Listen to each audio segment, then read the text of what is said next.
Greetings. I'm Alice, a 32-year-old soon-to-be mom, eagerly anticipating the arrival of my baby.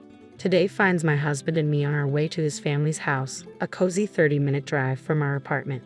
We make this trip regularly, usually a couple of times a month. Today's visit is prompted by the enticing news that my mother-in-law is whipping up her renowned apple pie. She's a kind soul, having endured the loss of her husband just last year. Despite the hardship, she's bounced back and is now eagerly awaiting the arrival of her grandchild. However, not everyone shares in our joy about the impending arrival of our child. One such person is my sister-in-law, Brianna. According to my mother-in-law, Brianna tied the knot 6 years before us, yet there's been no sign of her own pregnancy. Despite undergoing fertility treatments for the past 2 years, she's still without a child. The mounting pressure has left her noticeably irritable as of late. My mother-in-law had advised us to steer clear of Brianna whenever possible, so we usually timed our visits to coincide with her absence. Yet much to her surprise, Brianna made an unexpected appearance on this particular day. "Long time no see, Alice. You've put on some weight, haven't you? You're not just lazing around at home because you're pregnant, right? You look like a seal, all round and ready to roll down a hill," she remarked sharply, catching me off guard. "Hey sis, how can you say something like that right off the bat? She's 9 months pregnant, of course her belly's gonna be big." "You're gonna make enemies with pregnant women all over the world talking like that," my husband interjected, coming to my defense and leaving me momentarily speechless. "Oh, please, I'm just thinking about Alice, okay? It's tough if a pregnant woman gets too heavy, you know. I just want Alice to be aware of her responsibilities as a mother," she asserted. Knowing that arguing back would only escalate the situation, I held my tongue. "Thank you, sister-in-law. You're right, I'll be more mindful," I responded in a conciliatory tone, though she huffed in dissatisfaction. "Just because you're pregnant doesn't mean you can be lazy. So start cleaning this house right now. You're lacking exercise, right? You can at least do that much," she insisted, thrusting a broom and dustpan into my hands. But after being reprimanded by both my mother-in-law and my husband for her behavior, she retreated to an upstairs room in a sulk. "I'm sorry, Alice. She just turned up unannounced. I asked her to leave." My mother-in-law apologized with a regretful expression. "It's all right, mother-in-law. I'm not bothered," I reassured her. "I'm sorry, Alice. That's just how my sister is," my husband chimed in, echoing his mother's apology. Following that, we enjoyed a pleasant time together, relishing the apple pie my mother-in-law had baked and sipping tea. We even called out to Brianna, but received no response. Despite our concerns, she never made an appearance. Little did I know that a harrowing incident was about to unfold just days later. I found myself at my in-laws' house alone, needing to speak with my mother-in-law. As I entered through the unlocked front door, I encountered Brianna in the living room. "Sister-in-law, what brings you here? I thought you had to work today," I inquired. "I wasn't feeling up to it, so I took the day off. And I must say, I'm surprised to see you here. You interrupted my cleaning last time. Now, please get back to work," she retorted, thrusting the broom and dustpan into my hands. To avoid any confrontation, I began cleaning despite feeling discomfort since early morning. As I worked, the pain in my stomach intensified. Just as I contemplated taking a break, my sister-in-law delivered a forceful kick to my abdomen, causing my water to break. The agony surged and I collapsed on the floor.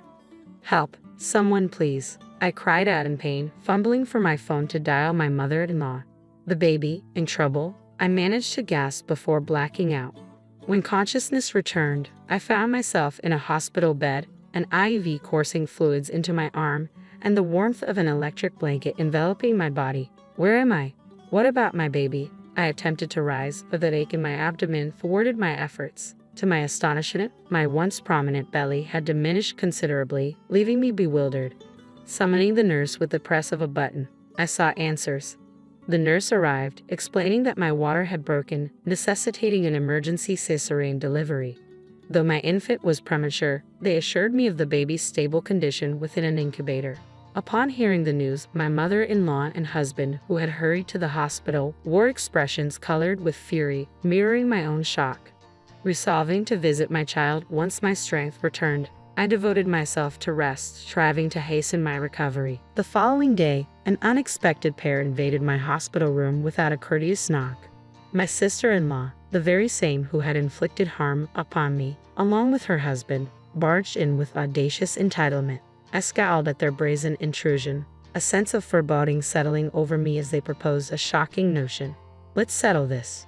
We'll compensate you." Their suggestion sent a shiver down my spine, and when I declined, they launched a barrage of offensive remarks towards my weary countenance, still recovering from the cesarean procedure. Anger boiled within me as I contemplated the ordeal my daughter had endured at their hands. "A settlement? Is this a joke? I won't be bought off. I'll ensure you face the consequences," I declared, inciting their wrath as they hurled insults at me. "What? How dare you speak to us like that? We're offering a solution, showing mercy. Shouldn't you be grateful, Alice? Have your parents not taught you to respect your elders?" "Just agree quietly," my brother-in-law chimed in, aggravating the tension. Lost in our heated exchange, oblivious to our surroundings, the door suddenly swung open with a loud creak, startling us all. "I've heard everything. I'm sorry, but I have absolutely no intention of settling." My husband's commanding presence, accentuated by his sturdy frame and towering stature, resonated in his deep voice. They appeared caught off guard by his sudden appearance, their confidence shaken. "Ah, long time no see, Finn. It's a coincidence to meet you here." My brother-in-law attempted to feign casualness, though his tense expression betrayed him. "Indeed, quite the coincidence," my husband responded evenly, his tone masking the tension in the room. "I didn't expect to meet you here, and I never imagined I'd hear such words from you too. I would appreciate an explanation. We were all in the room when they said it, so there's no room for any excuses." I voiced my disbelief, feeling a mix of shock and betrayal. "Hey, don't be so angry, Finn. It's not like we had ill intentions. We just feel bad for what we did to Alice. That's why we're offering money, hoping to settle this out of court," my sister-in-law explained, her voice trembling with guilt. But my husband's fury remained unabated. "The one who decides whether this will be a settlement or not is Alice, not you. Besides, do you think this is a situation that can be solved with money? Alice had an emergency C-section. The baby's in an incubator. You endangered both their lives. Do you even understand that?" My husband erupted, his emotions boiling over. I, too, found it impossible to forgive them simply because they offered compensation. I echo my husband's sentiments. "No amount of money can rectify this. You'll face the consequences of your actions." My sister-in-law seemed to believe that throwing money at us would absolve them of their guilt. But this situation was far from simple. Thankfully, both my daughter and I, though she was in an incubator, were safe.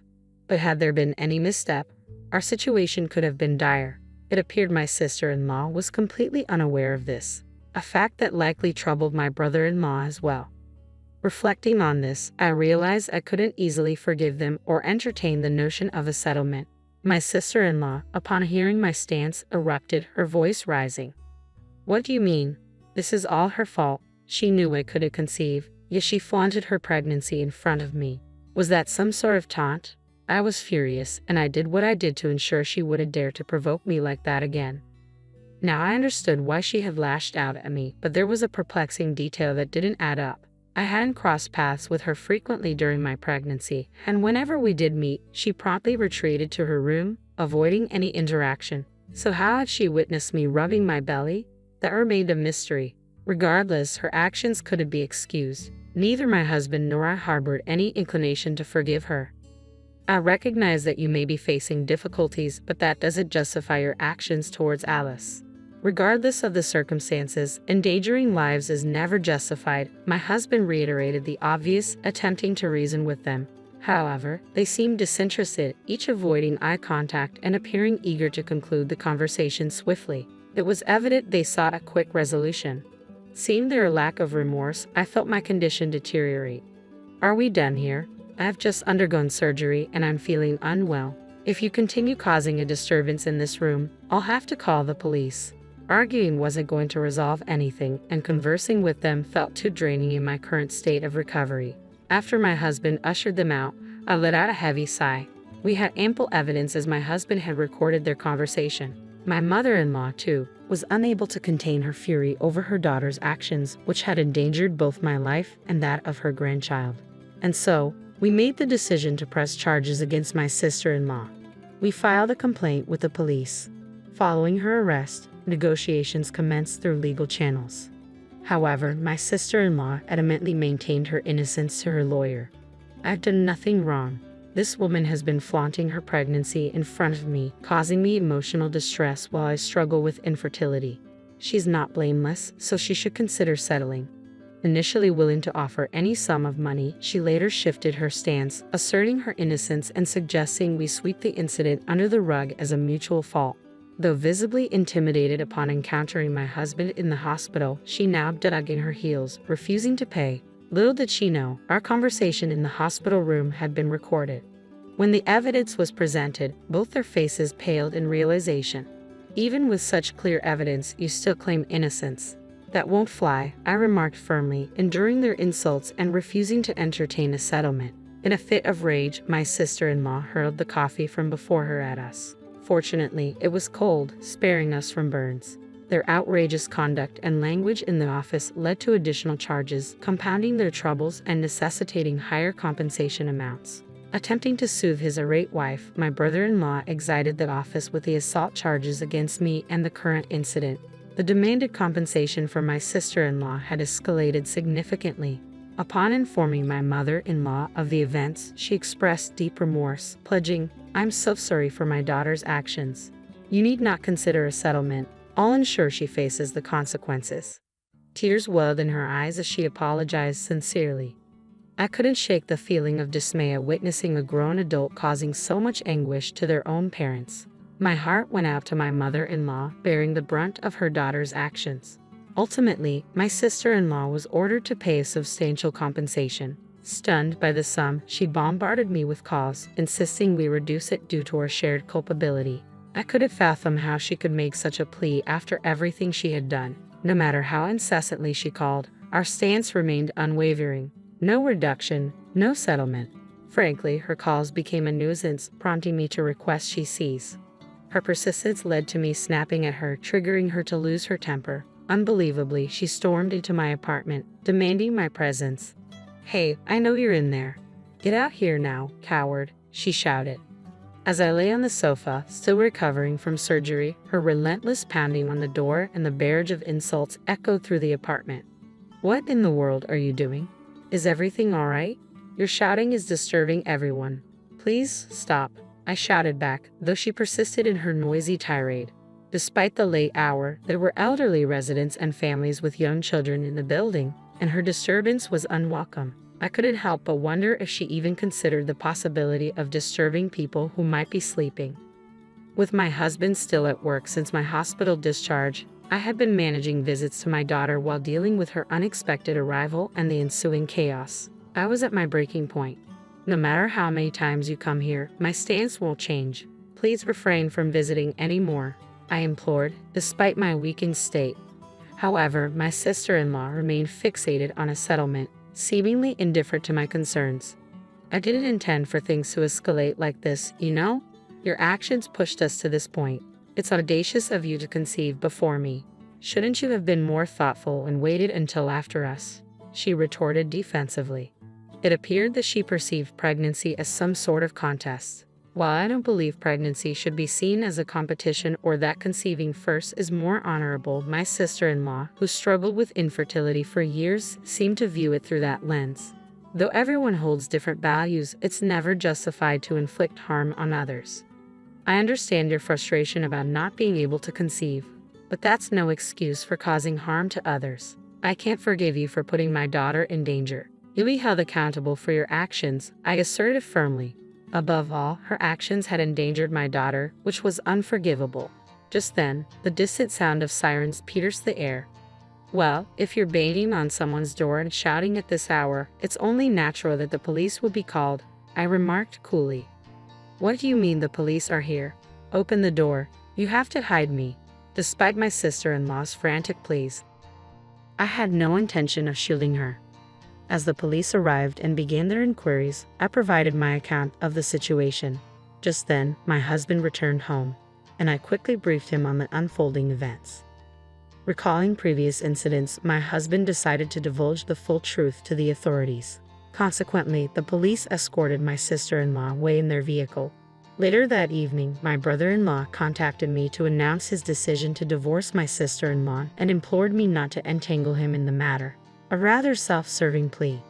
Evidently, one of my husband's colleagues had overheard my brother-in-law's conversation at the hospital where I was hospitalized. Subsequently, workplace gossip circulated among female employees, leading to a tarnished reputation for my brother-in-law. Matters escalated, and the narrative eventually reached the attention of the HR department. Faced with the inevitable consequences, my brother-in-law opted for transparency, confessing to his misdeeds. Consequently, he was informed that he could no longer remain employed in the company and would be transferred to a regional office. Though he doesn't want to be dragged into any more trouble, I simply can't handle her problems anymore. Another slip up and I'll lose my job. Please spare me from any more complications, he asserted before abruptly ending the call. Since then, he's remained silent. In the aftermath, we received a significant settlement from my sister-in-law. To ensure she couldn't intrude into our lives again, we changed our phone numbers and relocated. Even if she were to face dire circumstances and seek assistance, she'd have no means of locating us. Several months later, my daughter was discharged from the hospital unscathed, thriving, and healthy. Rumors circulated that my sister-in-law hadn't fared much better. Initially relying on the hospitality of friends, she overstayed her welcome, neglecting her shared expenses until she was ultimately evicted. Now, with nowhere to call home and debts looming, she's scraping by with part-time work. Life has a funny way of throwing surprises at you. I'm Hannah, a 25-year-old woman who learned this lesson in the most unexpected place, a bustling coffee shop on a busy Tuesday morning. That day, my life took a turn when I crossed paths with Chris, a man who seemed to step right out of a story of everyday heroism. The coffee shop was my sanctuary, a place away from the high expectations of my wealthy family. I sat at my usual corner table, sipping a latte and scrolling through my phone, when I heard snickers behind me. It was the Johnson twins, notorious bullies from my college days. "Look who's here, all alone. Daddy's little girl," sneered Mark, the taller of the two. I tried to ignore them, focusing on my phone, but they weren't done. "I bet that purse costs more than our rent," added Matt, his voice dripping with mockery. Feeling my cheeks burn, I muttered under my breath, "Just leave me alone." That's when Chris, who until that moment was just another customer, stepped in. He was tall, with a rugged look and a confident stance. "Guys, cut it out. She's not bothering you," Chris said, his voice calm but authoritative. Mark laughed mawkishly. "And who are you, her knight in shining armor?" Chris didn't flinch. "Just a guy who hates bullies. Why don't you pick on someone who fights back?" The twins looked taken aback. Matt retorted, "We're just having a bit of fun, man. No need to get worked up." Chris's gaze was unwavering. "It's not fun if she's not laughing. How about showing some respect?" The tension was thick. The twins exchanged a glance, shrugged, and walked away, muttering insults under their breath. Chris turned to me, his face softening. "Sorry about that. Some people just can't grow up." "You okay?" he asked, a genuine concern in his eyes. I was still processing the swift change in events. "Yeah, I'm fine. Thanks for stepping in. That was really brave of you." Chris just smiled and shrugged it off. "I'm Chris, by the way. Couldn't just stand by and watch." "I'm Hannah. You really didn't have to do that, but I'm grateful." We ended up talking more. Chris was funny, with a no-nonsense attitude and a surprisingly warm smile. He told me about his job at a local mechanic shop and his passion for fixing up old cars. It was refreshing to talk to someone so grounded and real. As our conversation flowed, I realized how easy it was to talk to him. He listened intently, laughed at my jokes, and shared stories of his own. He had this effortless charm about him that was hard to ignore. When it was time to leave, I found myself wishing the conversation didn't have to end. Chris walked me to the door, and we exchanged numbers. As I walked away, I couldn't help but feel a sense of excitement. Meeting Chris felt like the beginning of something new and unexpected. It's funny how life works. One moment you're just going about your day, and the next, you meet someone who changes everything. That day in the coffee shop, I met Chris, and little did I know, my life was about to change in ways I couldn't have imagined. Meeting Chris, who had bravely stood up for me at a coffee shop, had quickly turned my life into a whirlwind romance. First came the visit to Chris's parents, Mr. and Mrs. Johnson, in their cozy suburban home. Mrs. Johnson, a petite woman with a big heart, greeted us with open arms. "Chris! And this must be Hannah. We've heard so much about you." I felt a warmth in her embrace. "It's really nice to meet you, Mrs. Johnson," I said, smiling. "Oh, please, call me Linda," she insisted, leading us into a living room that felt lived in and welcoming. Mr. Johnson, a tall man with a firm handshake, joined us. "Welcome, Hannah. We're glad Chris found someone special." The conversation over dinner was heartfelt. They asked about my life, and for the first time, I felt valued for who I was, not for my family's wealth. The real challenge, however, was introducing Chris to my parents. My father, a real estate tycoon, and my mother, a high-profile lawyer, had standards as high as skyscrapers. Their reception was polite but cold. "Dad, Mom, this is Chris." I introduced him, trying to mask my nervousness. Chris, maintaining his composure, extended a handshake. "Mr. and Mrs. Anderson, it's an honor to meet you." My dad's handshake was firm, his eyes scrutinizing. "Chris, I hear you work at a mechanic shop. Tell me, how do you plan to provide for my daughter?" Chris didn't miss a beat. "I'm saving up, sir. Planning to run my own shop someday." The dinner felt more like an interrogation, with my dad throwing sharp questions, almost challenging Chris's worth. After Chris left, my dad summoned me to his study. "Hannah, that boy isn't right for you," he said, his voice stern. He slid a folder across his desk towards me. "I've done some digging. You need to see this." Furious, I pushed the folder back without opening it. "I can't believe you'd stoop this low. I trust Chris." "Hannah, don't be a fool," he retorted, his voice rising. "This isn't just a game. It's your future." I grabbed the folder, tore it in half, and stormed out, leaving the pieces on the floor. I was fuming. How dare he pry into Chris's life and judge him without knowing him? That night, I lay in bed, my mind racing. Part of me wondered if I was too quick to dismiss my father's concerns, but my heart was steadfast. Chris was the man I loved, and no background check was going to change that. As our wedding day approached, I found myself caught in a whirlwind of requests from Chris and his parents. It all started one evening at Chris's house, a few months before the wedding. "Hannah, we were thinking," Chris started, a hint of hesitation in his voice. "Since you, well, you know, have the means, could you maybe cover the wedding expenses?" His parents, Linda and Mr. Johnson, nodded in agreement, their eyes hopeful yet a bit too eager. I was taken aback but masked my surprise with a smile. "Sure, I can do that. It's our special day, after all." As the weeks passed, their requests grew. We were at a high-end boutique, selecting wedding attire when Linda pointed at an extravagant dress. "Oh, Hannah, this is beautiful, but it's so pricey." I caught the hint.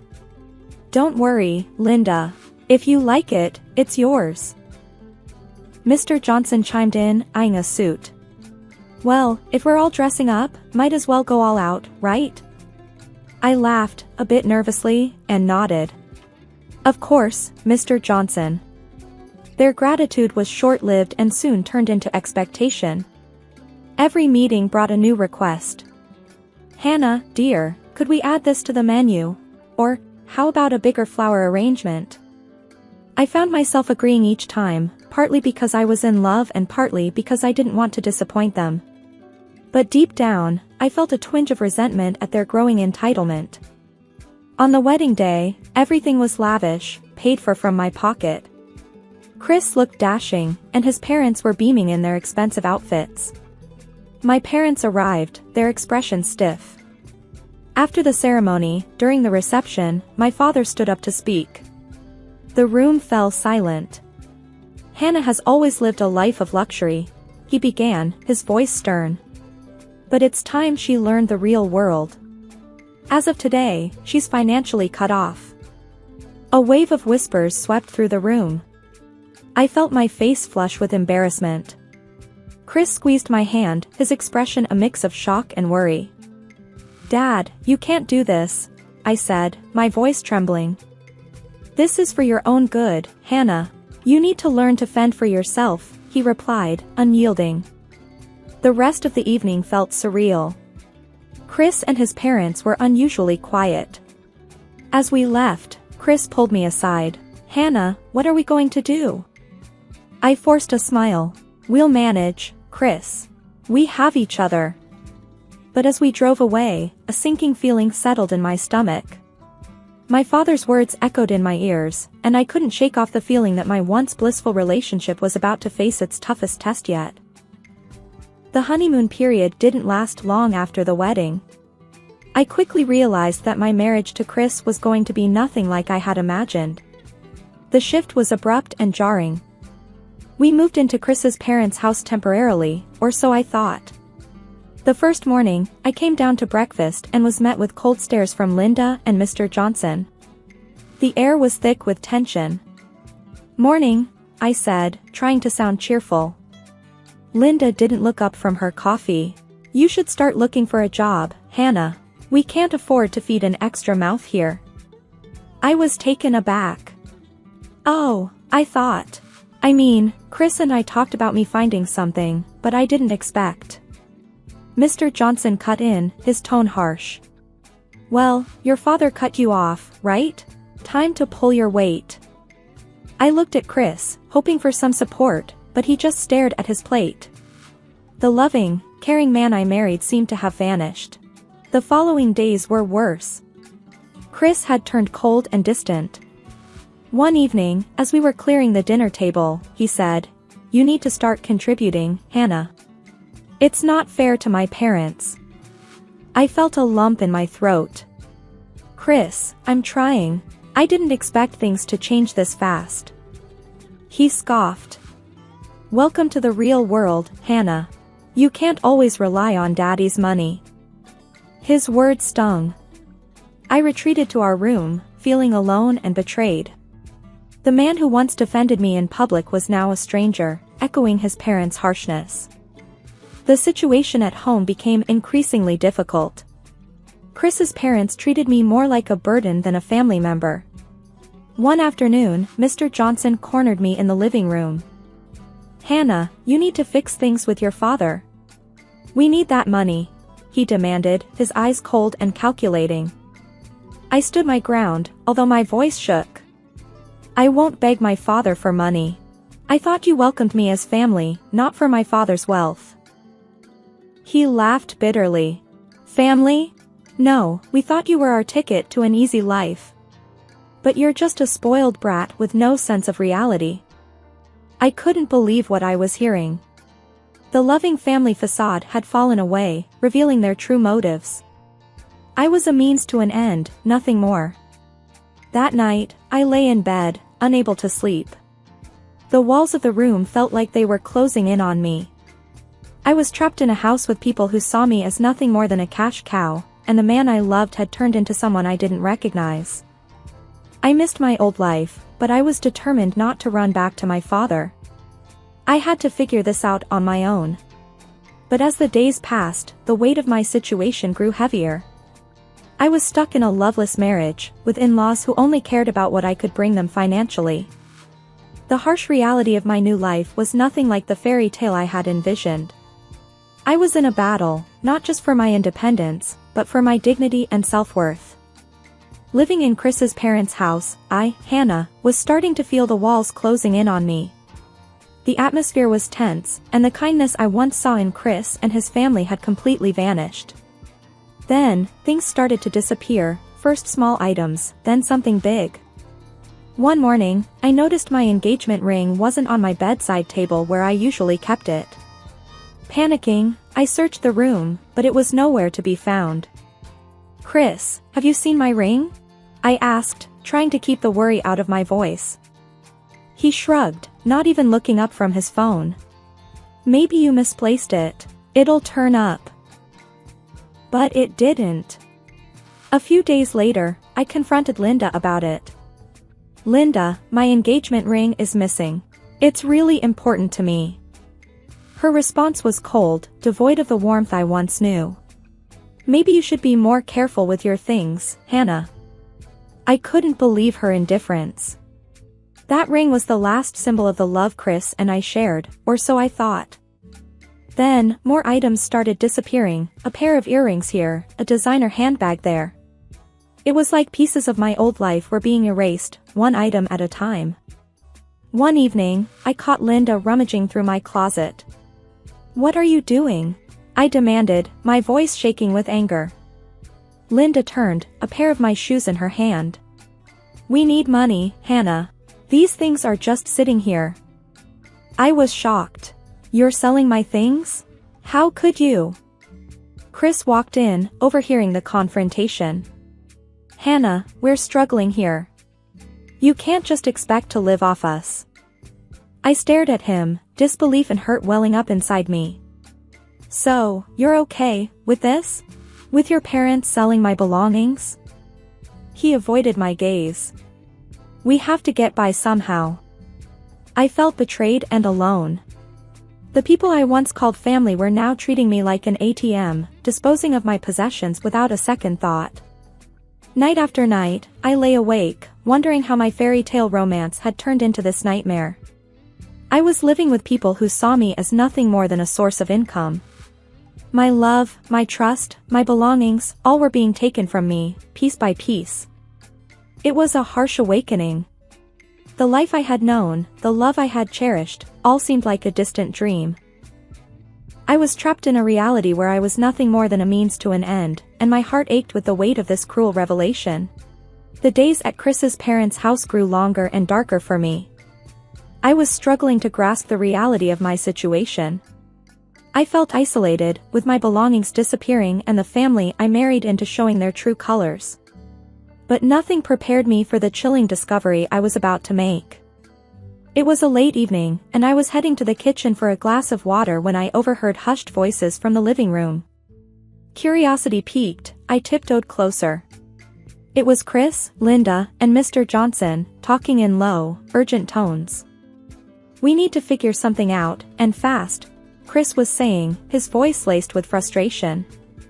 Linda chimed in, "We're at our wits' end. Hannah's not of much use anymore, not without her father's money." I felt a chill run down my spine. I pressed myself against the wall, straining to hear more. Mr. Johnson's voice was gruff. "We could try reaching out to her father, make up some story. Maybe a health scare, something that'll make him open his wallet." My heart pounded in my chest. Were they really plotting to extort money from my father by lying? Chris's response was even more shocking. "No, he won't buy it. We need something more convincing. Maybe if something were to happen to Hannah, an accident, he'd be more inclined to help." I couldn't believe what I was hearing. My husband, the man I loved, was suggesting putting me in harm's way to get money. Linda's voice was cold.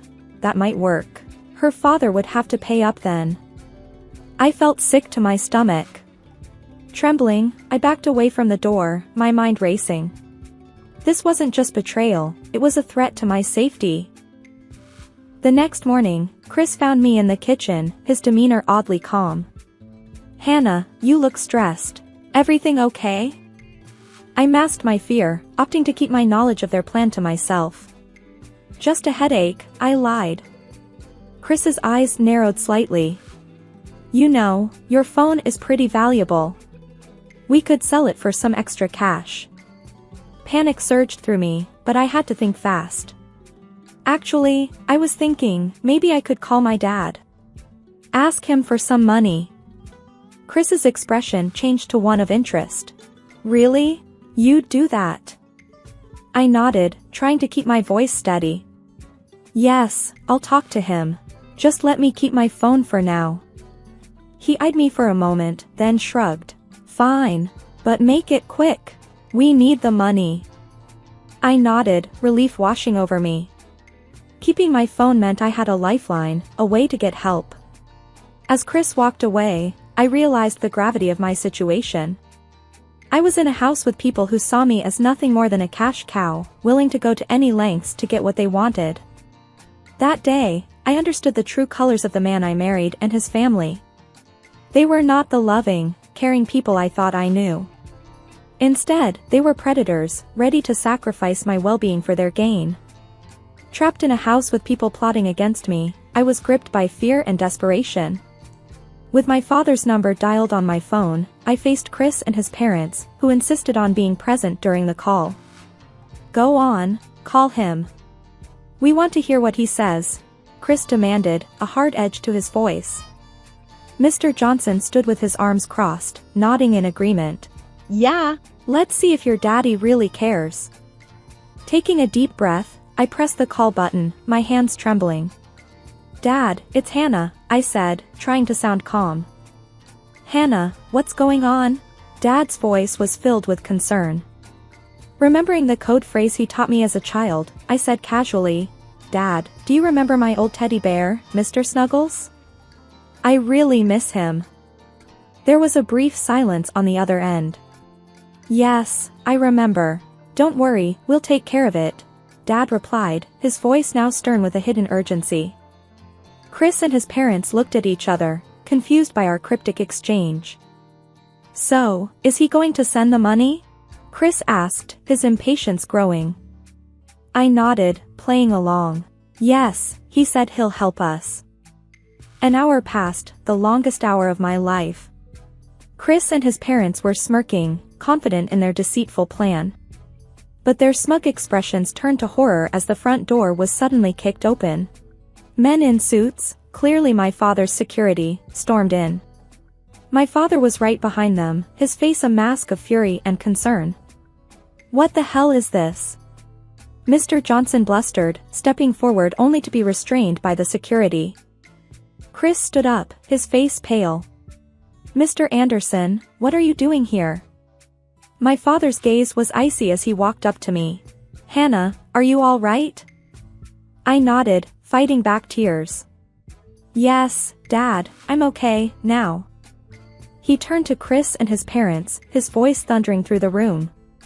"You've been threatening my daughter, trying to manipulate her? That's not going to fly." Chris tried to speak, but the security team was already handcuffing him and his parents. The realization that their plan had failed was written all over their faces. As the police arrived to take over, my father wrapped his arm around my shoulders, leading me out of the house. The place I had once entered with hope and love was now a scene of a failed extortion plot. Sitting in my father's car, driving away from that nightmare, I felt a wave of relief wash over me. The danger was over, thanks to the secret code and my father's swift action. After the terrifying ordeal with Chris and his parents, I found myself sitting in a courtroom, a mix of anxiety and determination in my heart. As I sat there, waiting for the trial to begin, my father, sitting next to me, squeezed my hand. "You're doing the right thing, Hannah," he whispered. The judge entered, and the room fell silent. Chris, Linda, and Mr. Johnson were brought in, their faces a mixture of shame and defiance. The trial began, and it was my turn to testify. Standing there, facing the people I once called family, I felt a surge of courage. "Your Honor, these people manipulated and threatened me. They planned to harm me for financial gain," I said, my voice steady. Chris's lawyer tried to discredit me. "Isn't it true, Miss Anderson, that you're just a spoiled rich girl, upset over a family dispute?" I held my ground. "No, this is about them trying to use me. They saw me as nothing more than a cash cow." The evidence was overwhelming, especially the recording of their plot and the testimony from my father's security team. Chris and his parents sat there, heads bowed, as the reality of their actions sank in. Finally, the judge delivered the verdict. For the crimes of extortion and conspiracy to commit harm, I sentenced the defendants. The judge's words were a blur as relief washed over me. Justice was being served. Chris and his parents would pay for what they did. After the trial, my father and I walked out of the courthouse. "I'm sorry, Dad, for not listening to you," I said, tears in my eyes. He hugged me. "It's okay, Hannah. You thought you were in love. We all make mistakes." As we walked, I realized this was more than just a trial. It was a lesson in trust, a hard-earned understanding of the world's harsh realities. I had been naive, but now I was wiser, stronger. My father's car pulled up, and before I got in, I looked back at the courthouse. This chapter of my life was closed, but a new one was beginning. A chapter where I would be more cautious, more aware of people's true intentions.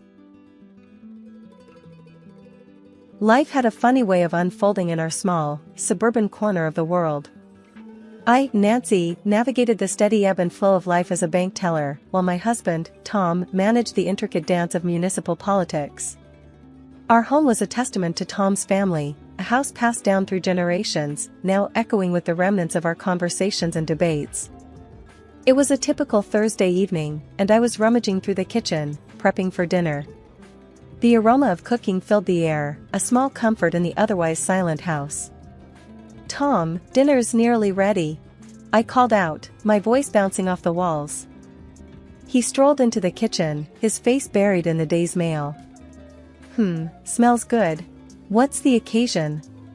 His voice carried a hint of sarcasm, typical after a long day at the office. "Just trying to keep things interesting," I replied, setting the table. "You know, spice up our routine." Tom smirked, dropping the pile of envelopes on the counter. "Routine is good, Nancy. Keeps things predictable." That was Tom, always preferring the predictable, the controlled, and the comfortable. I often wondered what ran through his mind as he sifted through city issues, what dreams he chased within the confines of his calculated world. As we sat down to eat, the conversation drifted to mundane things, the leaky faucet, the Jones' new car, and the upcoming city council meeting. It was all so painfully normal until the mention of my family. "So, your nephew's coming this weekend?" Tom asked, his fork pausing midair. "Yeah, they are. Bobby's got a soccer game nearby. Thought they'd crash here afterward," I replied, trying to gauge his reaction. Tom's face hardened slightly. "Great, more chaos. Just what we need." "Oh, come on, Tom. They're just kids. Plus, it's nice having family around, don't you think?" I chided, hoping to lighten his mood. "Family's fine in small doses. But your brother's kids, they run around like wild animals.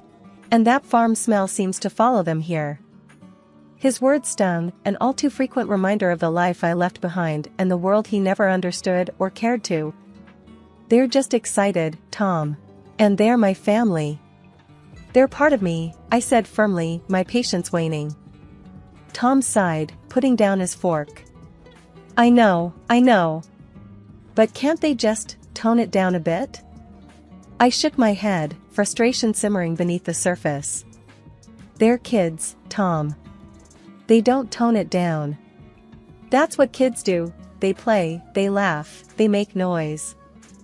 The rest of the meal passed in a tense silence, the clinking of cutlery against plates filling the void between us.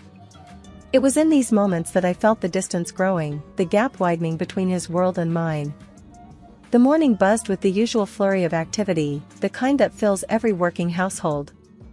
I was gulping down my coffee, already running through the day's tasks in my head, when my phone rang. It was an unusual time for a call, and seeing my brother's name flash on the screen sent a ripple of worry through me. "Hey, Jake, what's up?" I answered, trying to keep my voice even. "Nancy, it's Dad. He's sick, real sick." Jake's voice was strained, each word heavy with concern. I felt the air leave the room, my hand tightening around the phone. "What do you mean sick? What's happened?" "He's got cancer, Nancy. It's bad. The doctors are talking all sorts of treatments, but it's gonna cost a fortune." Jake's voice broke, the reality of our situation setting in. My mind raced, thoughts of Dad, the farm, and those childhood days flooding back. Okay. Let's figure this out. How much are we talking about? I can help. I could hear the hesitation in Jake's voice. It's a lot, Nancy. More than any of us got. They're talking about treatments, chemo, maybe more. It's all just a lot. My heart ached, an overwhelming urge to fix it all taking hold. I'll talk to Tom. We can use some savings, maybe get a loan. We'll find a way. With a heavy heart, I hung up and turned to find Tom standing in the doorway, a questioning look on his face. Everything okay? He asked, his voice laced with a casual concern. I took a deep breath, the weight of the news anchoring me to the spot. It's my dad. He's sick, really sick. Cancer. It's bad, Tom. Tom's expression shifted, the news landing with a thud. Jesus, Nancy. I'm sorry. What do you need? We need money for treatment. A lot of it. I want to help, Tom. I need to help, I said, the words tumbling out, a mix of desperation and determination. Tom ran a hand through his hair, the gears turning. Money, huh? That's gonna be tight. But, okay, we'll look at our finances, see what we can do. I nodded, the first wave of relief washing over me. Thank you. I knew I could count on you. The rest of the morning was a blur, calls to the hospital, more conversations with Jake, and a deep dive into our savings account. The numbers swirled before me, daunting yet necessary. This was family, and nothing was too big or too hard when it came to family. The day Dad arrived at our place was one I'd been dreading and longing for in equal measure. Tom had been oddly agreeable about Dad staying with us, which should have been my first clue that something was off. As soon as Dad's car pulled into the driveway, I rushed out, my heart aching at the sight of him. He was a shell of the robust man I remembered, his frame hunched, his face drawn with pain and weariness. Nancy, my girl, he said, his voice weak but filled with warmth as I helped him inside. Tom came out to greet us, his smile a little too stiff, a little too forced. Welcome, Mr. Williams. Let me show you to your room. The evening passed in a sort of anxious dance, Dad trying to appear stronger than he was, Tom playing the gracious host, and me, caught in the middle, worrying about everything unsaid. As we sat down to dinner, a heavy silence enveloped the table. Tom was the first to break it, his voice cutting through the stillness like a knife. So, Mr. Williams, I've been thinking about your situation. I want to help, really I do. Dad nodded, a wary look in his eyes. That's kind of you, Tom. I appreciate all the support. But, Tom continued, I think it's only fair we discuss some terms. Terms? My stomach twisted at the word, a sense of dread creeping up my spine. What do you mean, Tom?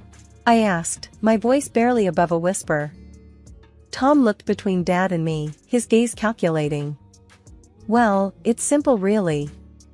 I'll cover the medical expenses, allow you to stay here, but in return, I want the farm.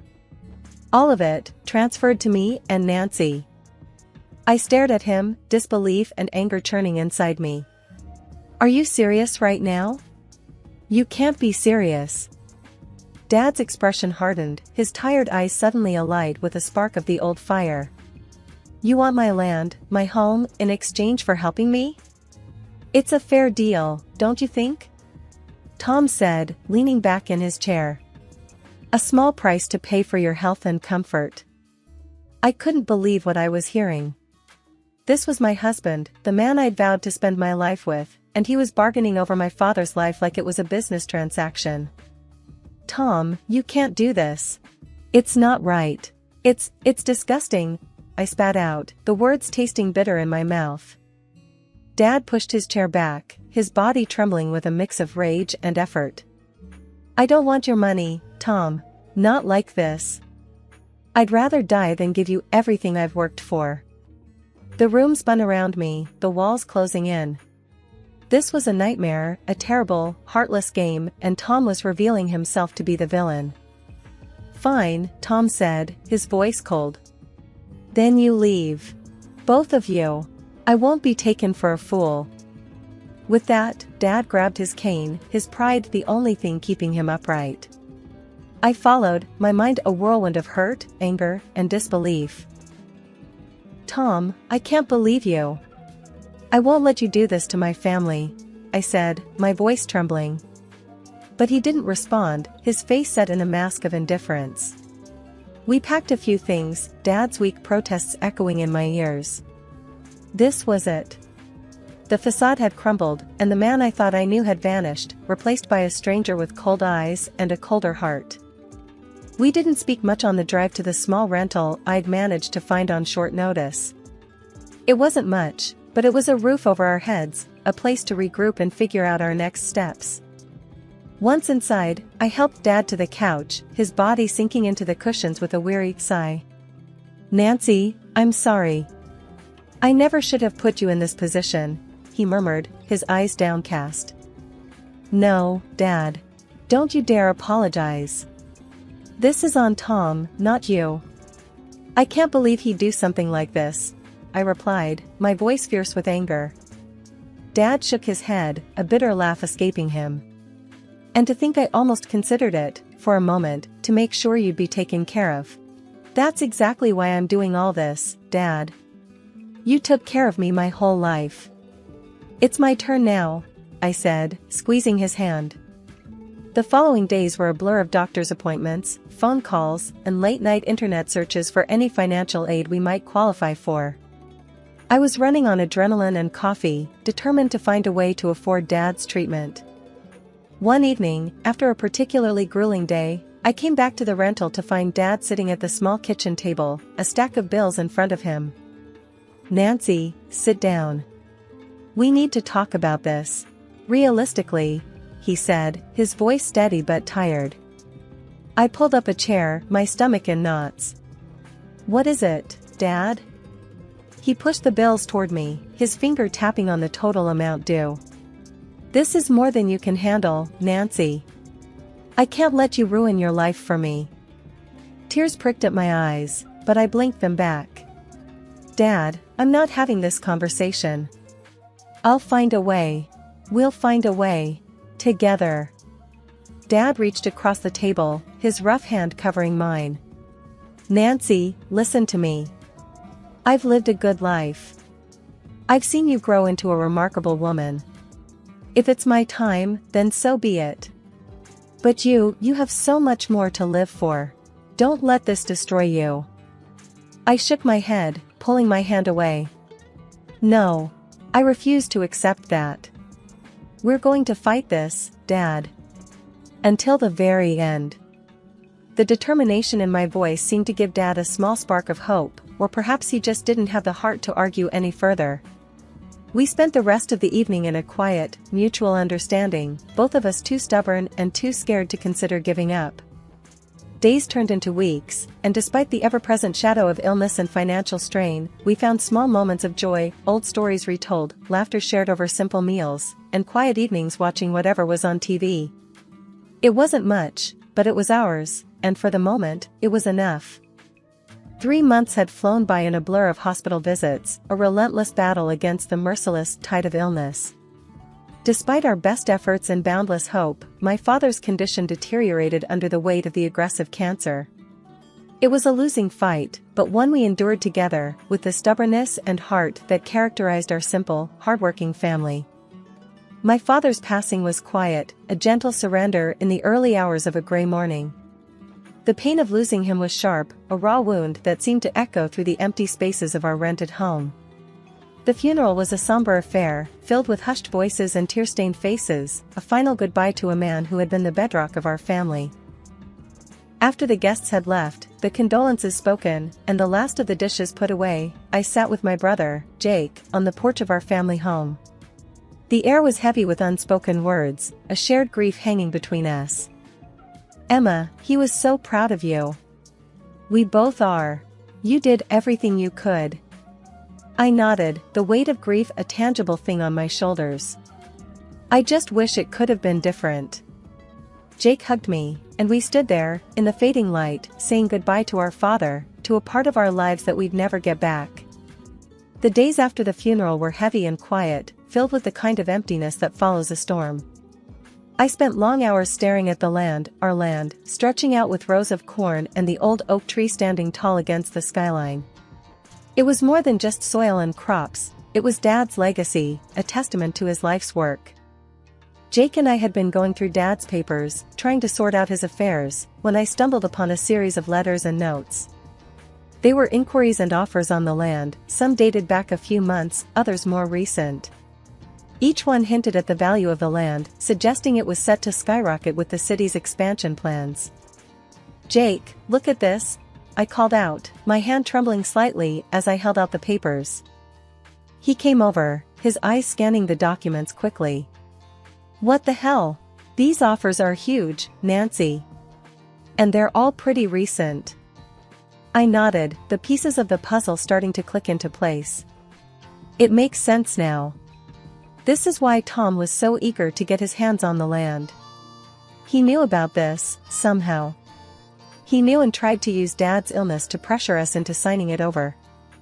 Jake's face darkened, a mix of anger and disbelief etched into his features.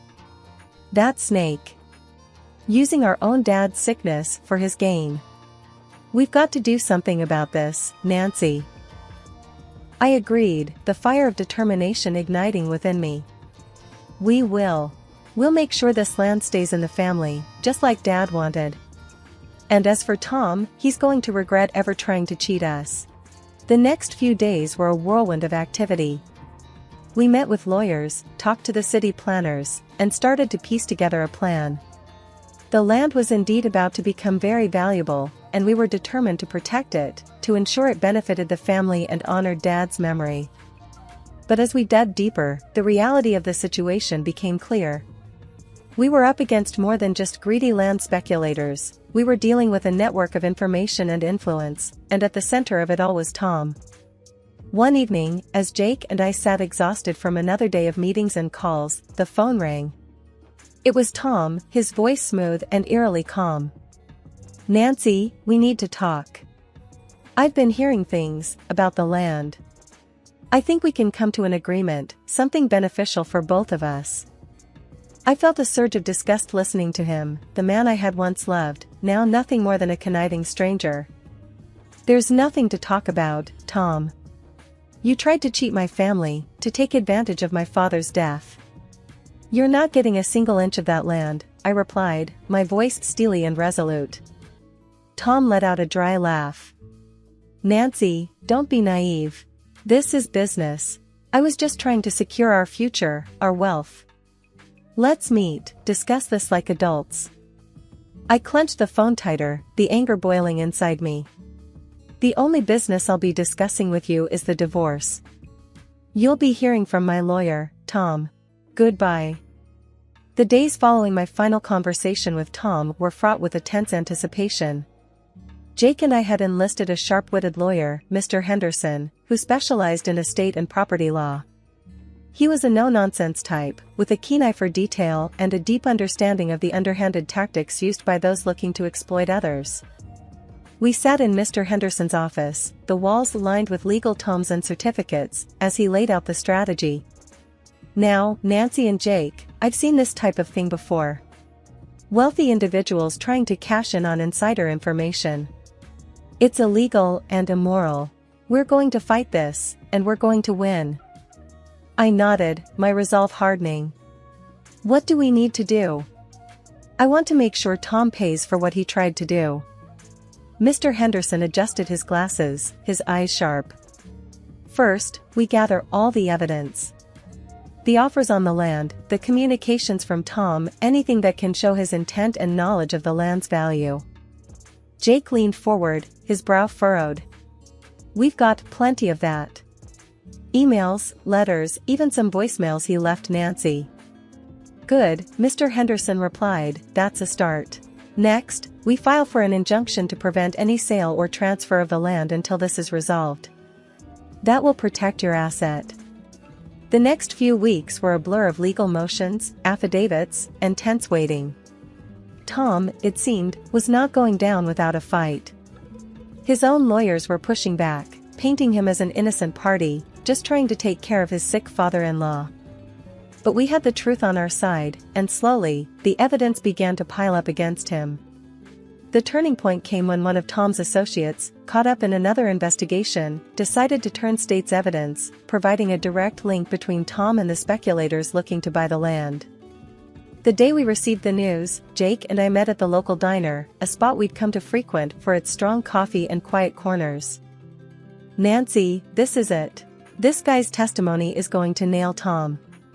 He's not getting out of this," Jake said, a hint of triumph in his voice. I sipped my coffee, the bitterness a match for my mood. Good. He deserves everything that's coming to him. I just wish it hadn't come to this, you know? Jake reached across the table, his hand covering mine. "I know, sis. But you're doing the right thing. Protecting the land, our family. It's what Dad would have wanted." The trial was a spectacle, the media latching onto the story of a local official caught in a web of greed and deceit. Tom's face was plastered on every news outlet, the details of his scheming laid bare for all to see. And when the verdict came down, guilty on all counts, I felt a strange mixture of relief and sadness. Relief that justice had been served, but sadness for the man I had once loved, now just a shadow of his former self. The courthouse steps were behind us, the weight of months of legal battles lifted. I took a deep breath, the air tasting fresher, sweeter somehow. Jake and I walked in silence, each lost in thought, until we reached the old diner that had become our haven. Sliding into the booth, the familiar clatter of dishes and murmur of conversation wrapped around us like a comforting blanket. Jake ordered us coffee, and we sat, the steam curling up between us. "You know, Nancy, I think this is the first time I've seen you look relaxed in months," Jake said, a small smile playing at the corners of his mouth. I laughed, a genuine, light sound that felt foreign after all this time. "Yeah, it's over, isn't it? I can finally move on, start fresh." He nodded, his eyes warm. "You've got a whole new life ahead of you, sis. What's the plan?" I stirred my coffee, the spoon clinking against the mug. "Well, I've been thinking. I want to do something with the land. Not sell it off or anything, but maybe start a community garden, or a space for kids to learn about farming. Something that would make Dad proud." Jake's eyes lit up, enthusiasm radiating from him. "That's a fantastic idea, Nancy. You always had a knack for dreaming big. I'm in, whatever you need." We spent the next hour talking excitedly about the possibilities, the dream taking shape between us. It felt good, right, to be planning for the future instead of reeling from the past. As we left the diner, the sun setting in a blaze of orange and pink, I felt a sense of peace settle over me. The fight was over, but the journey was just beginning. I made my way to the small apartment I'd called home since leaving Tom. It was modest, but it was mine, a sanctuary from the world outside. Opening the door, I stepped inside, the quiet enveloping me. I wandered over to the window, the view stretching out to the city skyline in the distance. The land, our land, lay between here and there, a green expanse filled with potential and promise. The phone rang, startling me from my reverie. I picked it up, a familiar voice on the other end. "Hey, Emma, it's Lucy, from the bank. I heard about everything, and I just wanted to say, if you need anything, we're all here for you." I smiled, touched by the offer. "Thanks, Lucy. I appreciate it. Actually, there might be something. I'm thinking of starting a project on the land, something community-focused. Maybe the bank could be a part of it?" Lucy's excitement was palpable, even through the phone. "Absolutely, Emma. That sounds amazing. Let's set up a meeting, talk about what you need. We'd love to be involved." Hanging up, I felt a surge of excitement. The project was more than just a dream now, it was a possibility, a real, tangible future. I sat down, a small notebook and pen in hand, and began to jot down ideas, plans, names. The page filled up quickly, a testament to the flurry of thoughts and hopes swirling through my mind. It was a new beginning, not just for me, but for the community, for the legacy of the land. And as I wrote, I could almost feel Dad's presence, his quiet strength and unwavering support guiding me forward. The path ahead was uncharted, filled with challenges and opportunities, but I was ready. Ready to build, to grow, and to thrive. This was more than just a new chapter, it was a whole new book, and I was the author, pen in hand, ready to write a story of hope, perseverance, and renewal. The end was just the beginning. I always felt a flutter of nerves whenever we visited David's family. It wasn't that they weren't welcoming, far from it. David's parents, Martha and George, were the epitome of warmth, and his brother Mike could always be counted on for a good laugh. But then there was Laura, Mike's wife, the proverbial thorn in my side.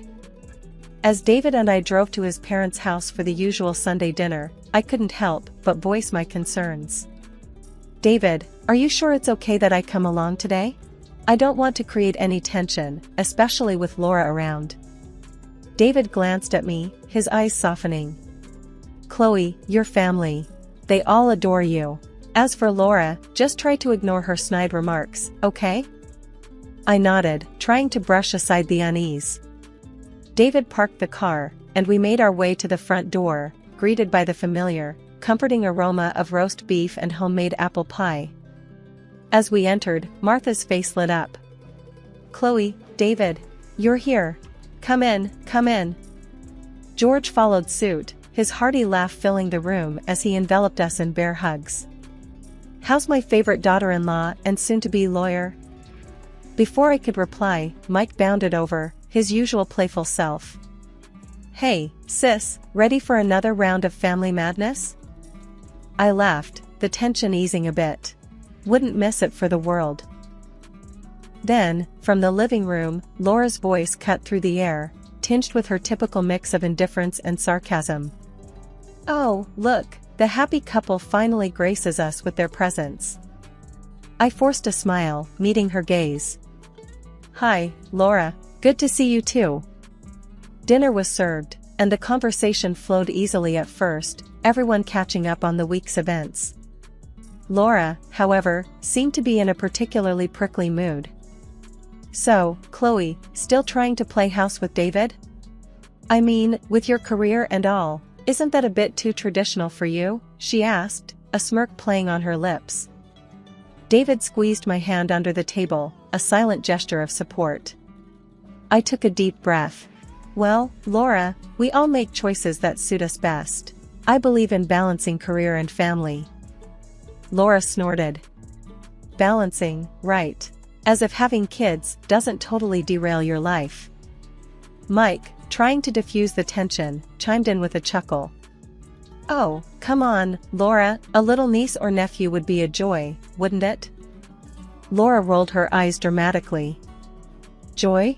More like a lifetime of hassle. But hey, if Chloe wants to pop out a few kids and live the suburban dream, who am I to judge?" I could feel the temperature in the room drop a few degrees. George, ever the peacemaker, attempted to steer the conversation elsewhere. "So, David, how's that new project going at work? You were telling me about it last week." David launched into a description of his latest venture, but I could barely focus. Laura's comments had struck a nerve, and I spent the rest of the meal in a daze. It was a cool autumn evening, and the family had gathered at Martha and George's for dinner. This time, the air was filled with an extra buzz of excitement. David and I had a special announcement to make, and I was both nervous and thrilled. As we sat around the dinner table laden with Martha's famous pot roast and mashed potatoes, I exchanged a glance with David. He gave me an encouraging nod. It was now or never. Everyone, we have some news," I began, my voice slightly trembling. All eyes turned to us. Martha leaned forward, her expression expectant. "What is it, dear?" David took my hand, beaming. "We're expecting a baby." There was a moment of stunned silence, then the room erupted in cheers and congratulations. Martha and George were beaming. "Oh, my goodness! That's wonderful news." Martha exclaimed, getting up to hug us. George clapped David on the back. Congratulations, son. I'm so proud of you both. Mike hooped, his grin wide. I'm going to be an uncle. That's awesome. Amidst the joy and excitement, Laura sat back, a smirk playing on her lips. A baby, huh? Well, that's going to be a handful. Good luck with that. Her tone was laced with condescension, but I tried not to let it bother me. I was too happy. Martha frowned at Laura's comment. Laura, dear, it's a joyous occasion. Laura shrugged, nonchalantly picking at her food. Sure, joyous. Until the sleepless nights and diaper changes kick in. Mike, sensing the tension, tried to lighten the mood. Oh, Laura, don't be such a pessimist. It's going to be great, right, Chloe? I smiled, determined to keep the atmosphere positive. Absolutely, Mike. We're really excited. The conversation eventually moved on, but Laura's words lingered in my mind. I couldn't help but feel a twinge of apprehension amidst my happiness. As the evening wound down, George raised his glass for a toast. To David and Chloe, and the new addition to our family. Glasses clinked, and everyone echoed, to David and Chloe. These words warmed my heart. Despite Laura's attitude, our joy couldn't be dampened. This was the beginning of a new chapter in our lives, and nothing was going to take that away from us. The excitement of our announcement soon gave way to the harsh realities of pregnancy. My mornings, afternoons, and evenings became a nauseating roller coaster. I could hardly keep anything down, and even the smell of my once favorite foods made my stomach churn. During one of these tough days, David and I were at his parents' for dinner again. I was trying to nibble on some toast, my only safe food these days. David was rubbing my back, trying to comfort me. Chloe, you sure you don't want to try some soup? Mom made it just how you like it, David suggested gently. I shook my head weakly. No, thanks, David. Just the smell is making me queasy. Martha looked at me with concern. Poor dear, this pregnancy seems to be really taking a toll on you. Laura, who had been watching with a disinterested look, chimed in with her usual lack of empathy. Well, what did you expect, Chloe? Pregnancy isn't a walk in the park. You wanted a baby, so now deal with it. I clenched my jaw, trying to maintain my composure. David's expression hardened. Laura, that's enough. Can't you see she's struggling? Laura rolled her eyes. Oh please, David. I'm just stating the facts. She should have thought about this before. George, trying to defuse the situation, interjected. Laura, let's keep the dinner pleasant, please. Mike, who had been silent, finally spoke up, his tone a mix of annoyance and concern. Laura, can't you just lay off for once? Chloe's doing her best. Laura scoffed, pushing her chair back. I'm just being realistic. You all are just babying her. In my opinion, she's just overreacting. It's just a little morning sickness. I felt a tear slip down my cheek, the stress and hormones getting the better of me. David stood up, his chair scraping back loudly. That's it. We're leaving. Chloe doesn't need this right now. As David helped me up, Martha came over, her eyes filled with apology. I'm so sorry, Chloe. Don't mind Laura, dear. We said our goodbyes quickly, and I couldn't help but feel a mix of relief and sadness as we left. The car ride home was quiet, the tension from dinner lingering in the air. As we drove home, I couldn't shake off Laura's words. They echoed in my mind, amplifying my fears and insecurities. But deep down, I knew I had to stay strong, for the sake of our baby. The day finally arrived when David and I welcomed our son, Ethan, into the world. It was a moment of pure joy, overshadowing all the hardships of the past months. We decided to introduce Ethan to the family at Martha and George's place, a neutral ground where everyone could share our happiness. As we entered the house, Ethan cradled in my arms. The family's reactions were everything I hoped for. Martha's eyes lit up, and George's broad smile was like a beacon of warmth. Mike was practically bouncing with excitement. "Oh, my stars, he's just perfect," Martha cooed, gently touching Ethan's tiny hand. George leaned in, his voice gentle. "Welcome to the world, little fella." Mike was next, his voice full of awe. "Hey there, little guy. I'm your Uncle Mike. Ready to cause some trouble together?" Their reactions filled my heart to the brim. But then, there was Laura. She hung back, a sour expression on her face. When she finally approached, her words were like a cold splash of water. "Well, that's a baby, all right. Kinda looks a bit weird, though. All red and wrinkly." The room went silent. Martha's face turned into a frown, and George's eyes narrowed. David's arm instinctively tightened around me.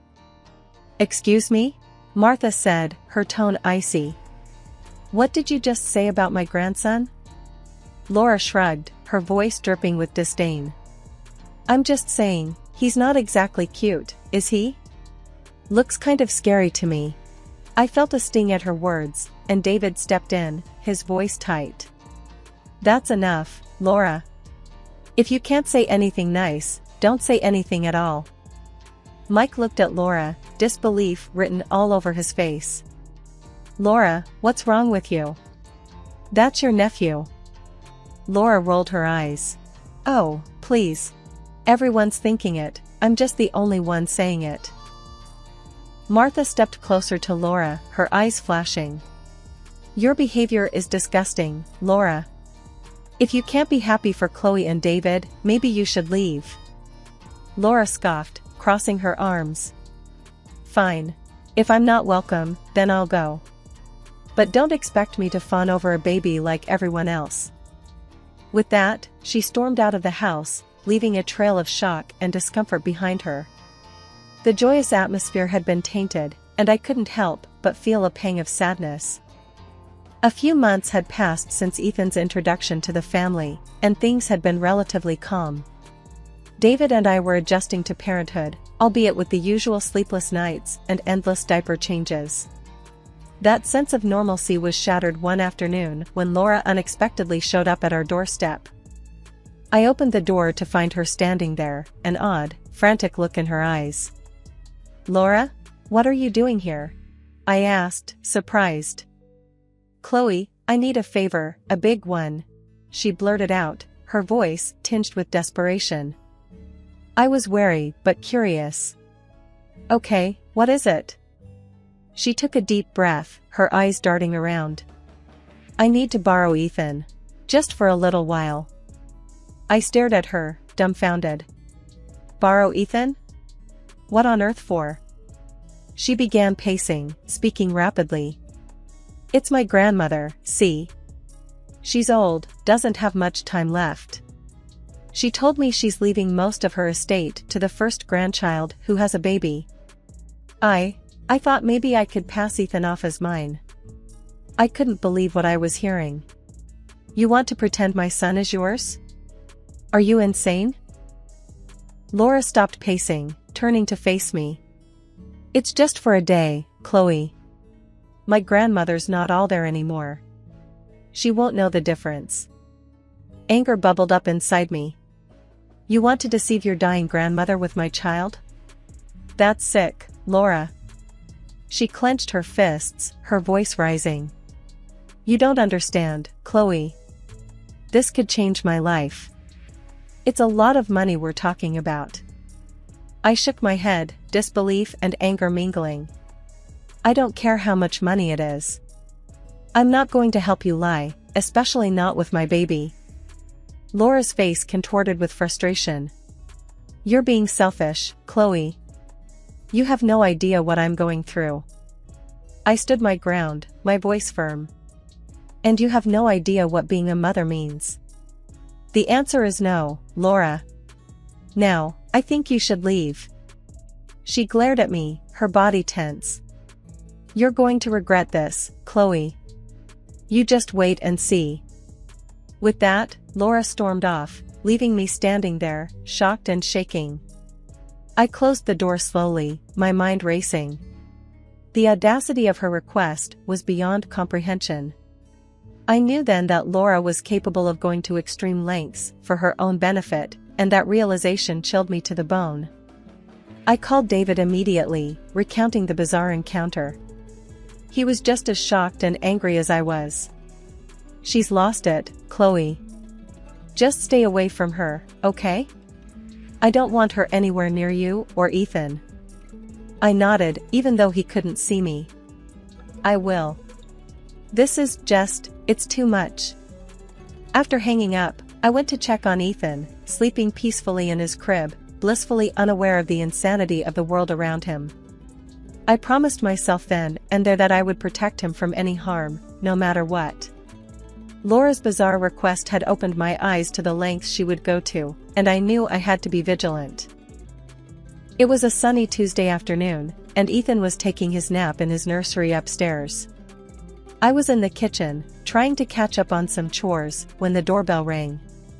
It was a courier with a delivery of baby supplies I had ordered online. The exchange took less than a minute. But when I returned inside and headed upstairs to check on Ethan, my heart dropped to my stomach. The crib was empty. Ethan was gone. Panic surged through me. "Ethan! Ethan!" I called out, my voice trembling as I frantically searched the room. There was no response, no sign of him anywhere. My mind raced with horrifying possibilities. I grabbed my phone, my hands shaking, and dialed David's number. "David, Ethan's gone. He's not in his crib, he's not anywhere." I cried out as soon as he answered. "What? What do you mean gone?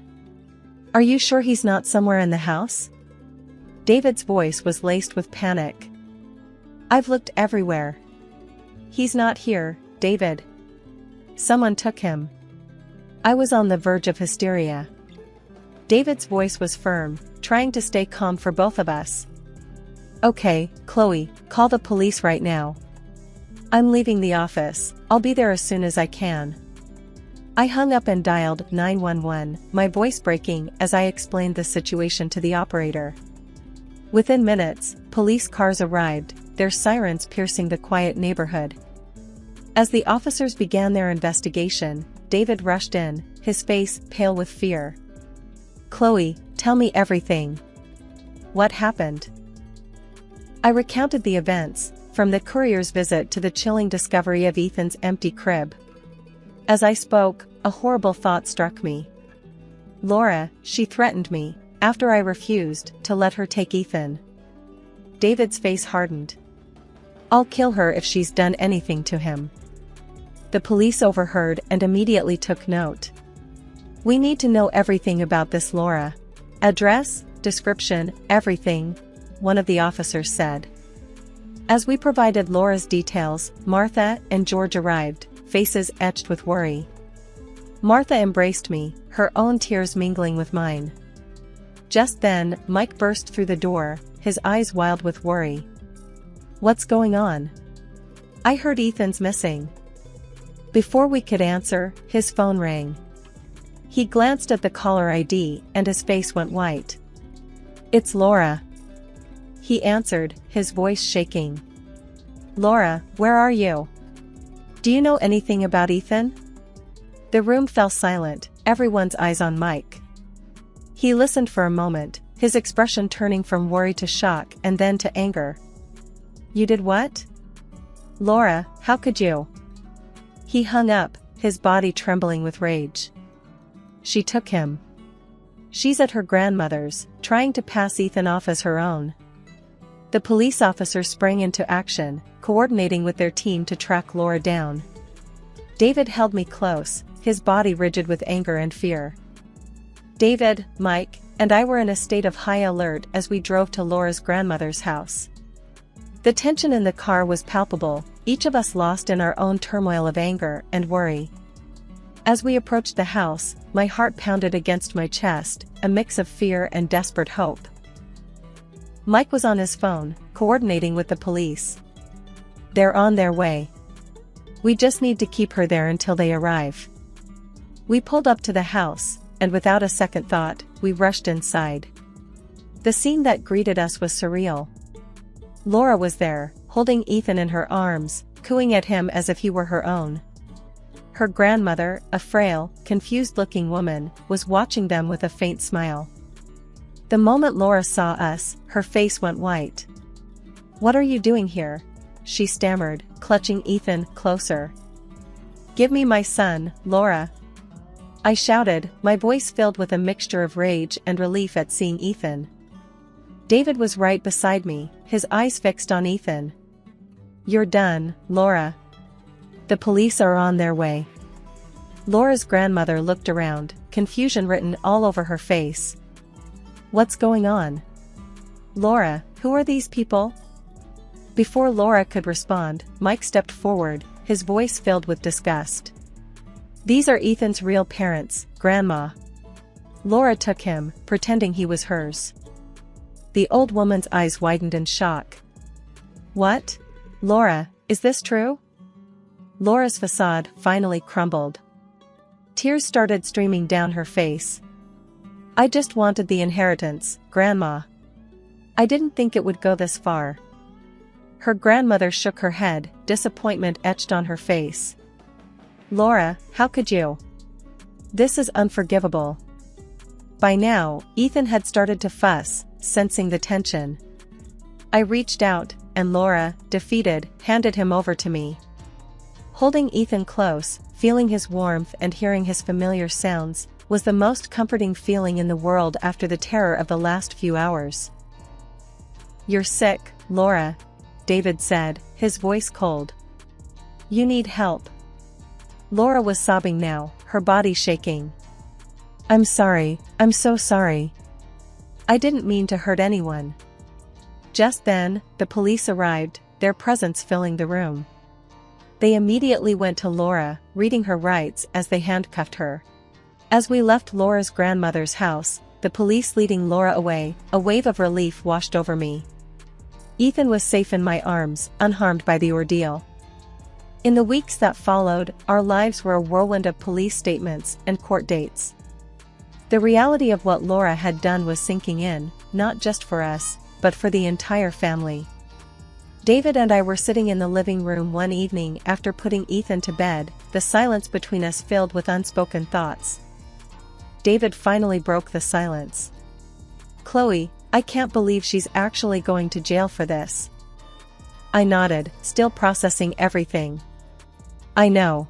It's just, I feel so betrayed, David. She was family." David reached for my hand, giving it a reassuring squeeze. "She crossed a line, Chloe. What she did was unforgivable. But we need to focus on moving forward, for Ethan's sake." The trial had been swift. Laura's actions were indefensible, and she was sentenced to several years in prison for kidnapping. Mike had filed for divorce, a decision that had shaken him deeply. A few days later, we were at Martha and George's house. The family had gathered, a sense of somber unity in the air. Martha was the first to speak as we all sat in the living room. "I just can't believe she would do something like this. To her own family," she said, her voice heavy with sadness. George nodded, his brow furrowed. "It's a hard pill to swallow. But we have to think about the kids now, about Ethan." Mike sat quietly, his eyes distant. I feel like I didn't know her at all. How could I have been so blind?" David put a hand on his brother's shoulder. "You couldn't have known, Mike. None of us could." The conversation turned to how we could all support each other. It was clear that the family bond had been tested, but not broken. In the months that followed, life slowly returned to a new kind of normal. Ethan was growing fast, his smiles and laughter a constant reminder of the joy he brought into our lives. The ordeal with Laura had left its mark, but it had also made us stronger, more appreciative of the love and support we had for each other. One evening, as I watched Ethan play, I realized that this experience had taught me about the resilience of family, the strength of love, and the power of moving forward, no matter how difficult the past might have been. We had faced our darkest hour, but we had emerged stronger, united by our love for each other and for our son. The future was uncertain, but I knew that as long as we were together, we could face anything. Hi, I'm Marie. Mom and wife full-time, that's me. Paul, that's my husband, works the trading gig, and let's just say he's married to his job just as much as he is to me. Used to scribble down thoughts on books, reading between and beyond the lines, but these days I'm more about reading bedtime stories to our boy, Jack. Life threw some curveballs early on, lost my parents when I still needed them. That was rough. Then along came Paul, with a family in tow. His folks were the real deal, good people, you know. Took me in, no questions. Made me feel like I finally belonged somewhere again. Been with Paul for years now, since those college days when love seemed to be enough to fill any void. We settled into a rhythm, he at work and me taking care of everything else. But man, did that rhythm skip and stumble when Jack came into the picture. Paul changed, or maybe this was always him, just waiting for a reason to surface. He'd come home on a Friday night with a few too many drinks in him, loose-lipped and surly. "You gotta start shedding that weight, Marie," he'd snipe after slipping off his tie. "You barely fit in those jeans anymore." I'd be lying if I said it didn't hurt, but I told myself to brush it off, toughen up, maybe he'd cool down by morning. But mornings just brought hangovers and silence until the next round. The house became this place where I tiptoed, trying not to set Paul off. Jack, little trooper, he could feel it too, sticking close, watching his old man with wide, careful eyes. One particularly rough Friday, Paul came home and made a beeline for the fridge, crack open a cold one. I was on the floor with Jack, blocks scattered around. "Another day in paradise, huh?" Paul sneered, leaning against the counter. I forced a smile. Just the usual, you know, chasing after this little tornado. I ruffled Jack's hair, but my heart wasn't in it. Paul tossed his head back, downing half the bottle. "Maybe put some of that energy into a workout routine, eh?" I bit my tongue, counting to 10 in my head. "I'll look into it," was all I managed, shuffling Jack into his pile of toys, anything to escape the cutting edge in Paul's tone. But the weight wasn't just on my hips, it was on my chest, heavy, making it hard to breathe. I didn't know who I was in Paul's eyes anymore. I had finally shaken off those last stubborn pounds. It felt good, kind of. But Paul, well, he had a talent for finding flaws. My sweats and baggy tees were the new target. "Jesus, Marie, you dress like you're living at the gym. When was the last time you dressed up? Remember how you used to look?" There he was, leaning on the doorframe with that look that said everything his words didn't. I glanced down at my stretched-out mom life tee and yoga pants. "This is just practical, Paul. You want me all dolled up to do laundry and wrangle our son?"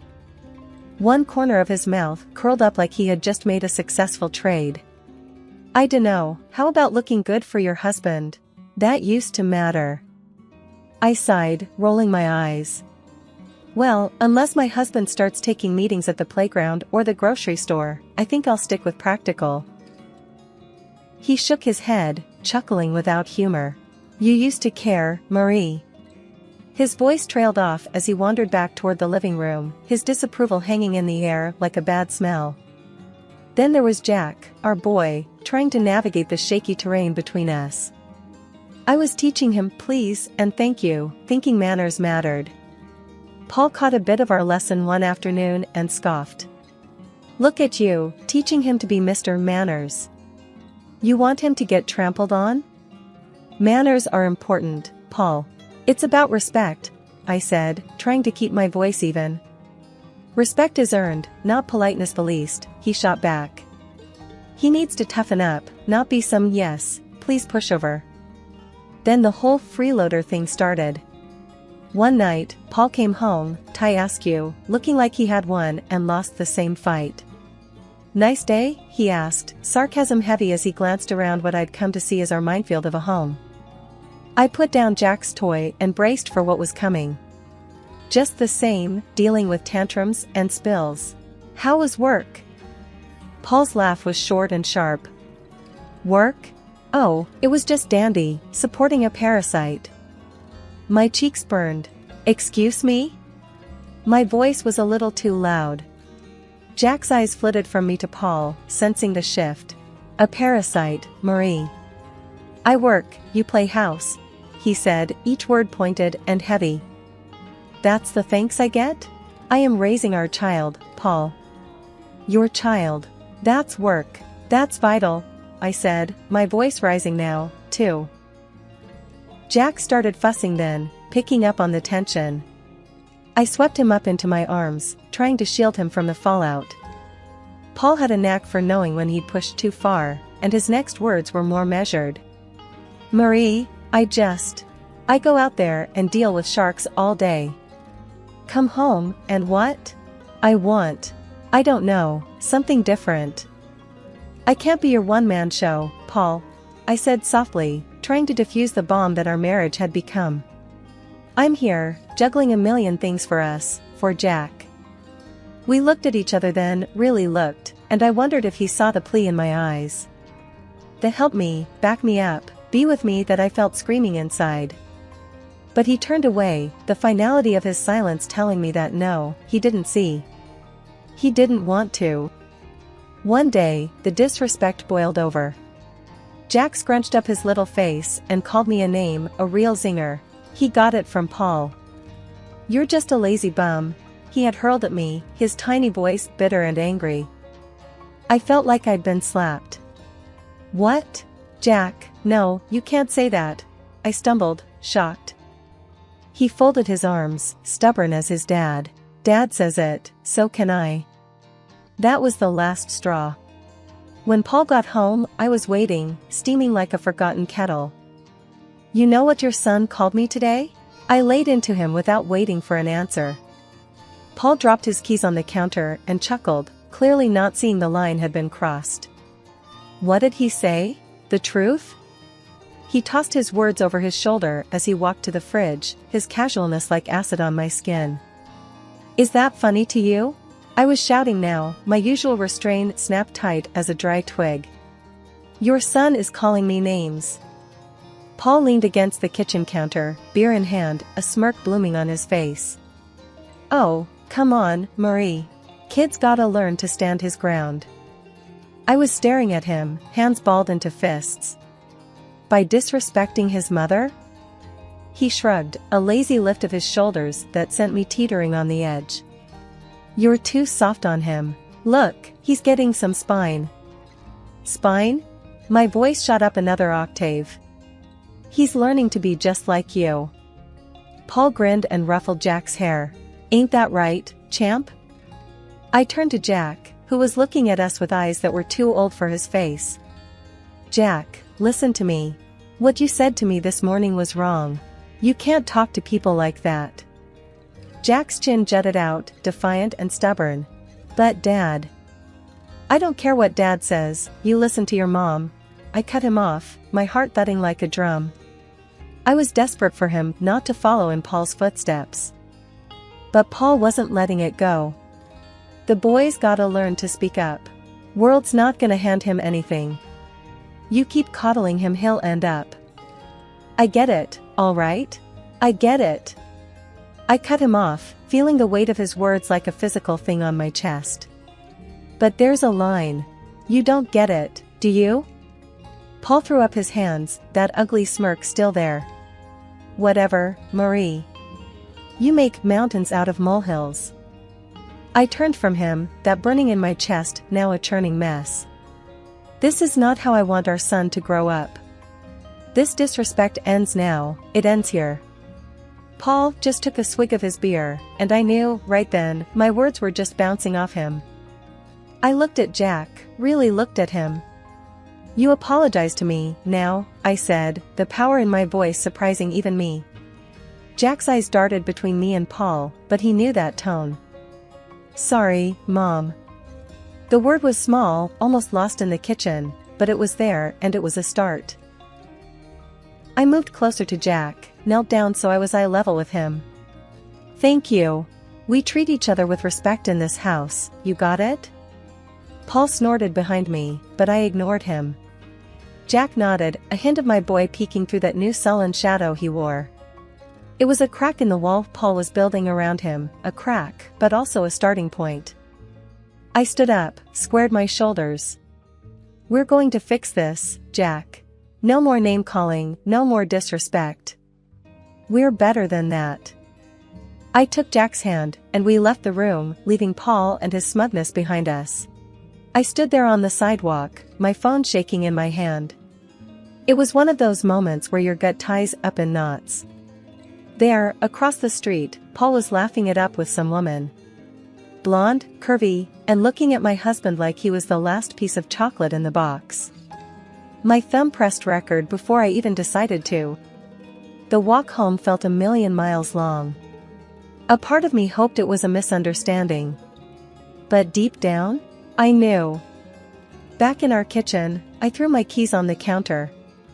Paul was sitting there with a beer, like he always did, but today the sight of him made me sick.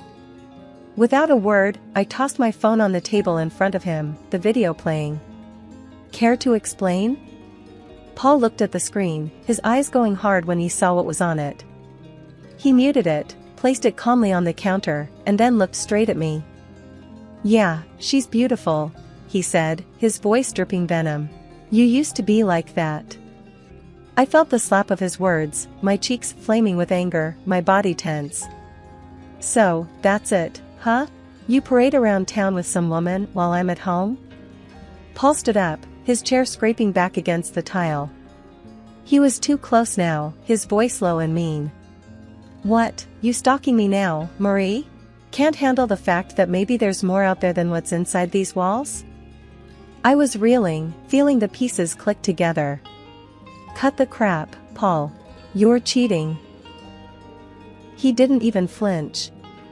You want to know why, he said, his chest puffing up. Because around her, I'm somebody.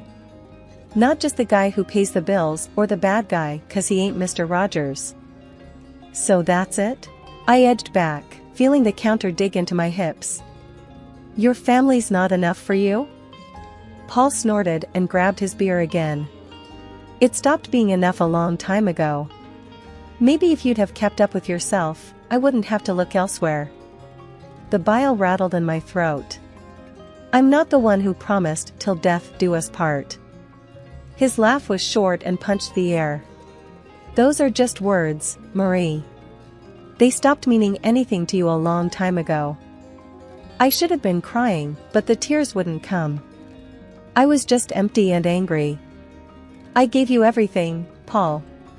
I gave you a son, I made a home for us. And this is how you repay me? He took a long drink, then leaned back against the counter. You gave me a home? Looks like a prison to me. Same old, every damn day. You think that's a life? We made vows, Paul. I shouted, my voice cracking. Yeah, and you broke them every day with your sweatpants and constant nagging. His face twisted into something ugly, something monstrous.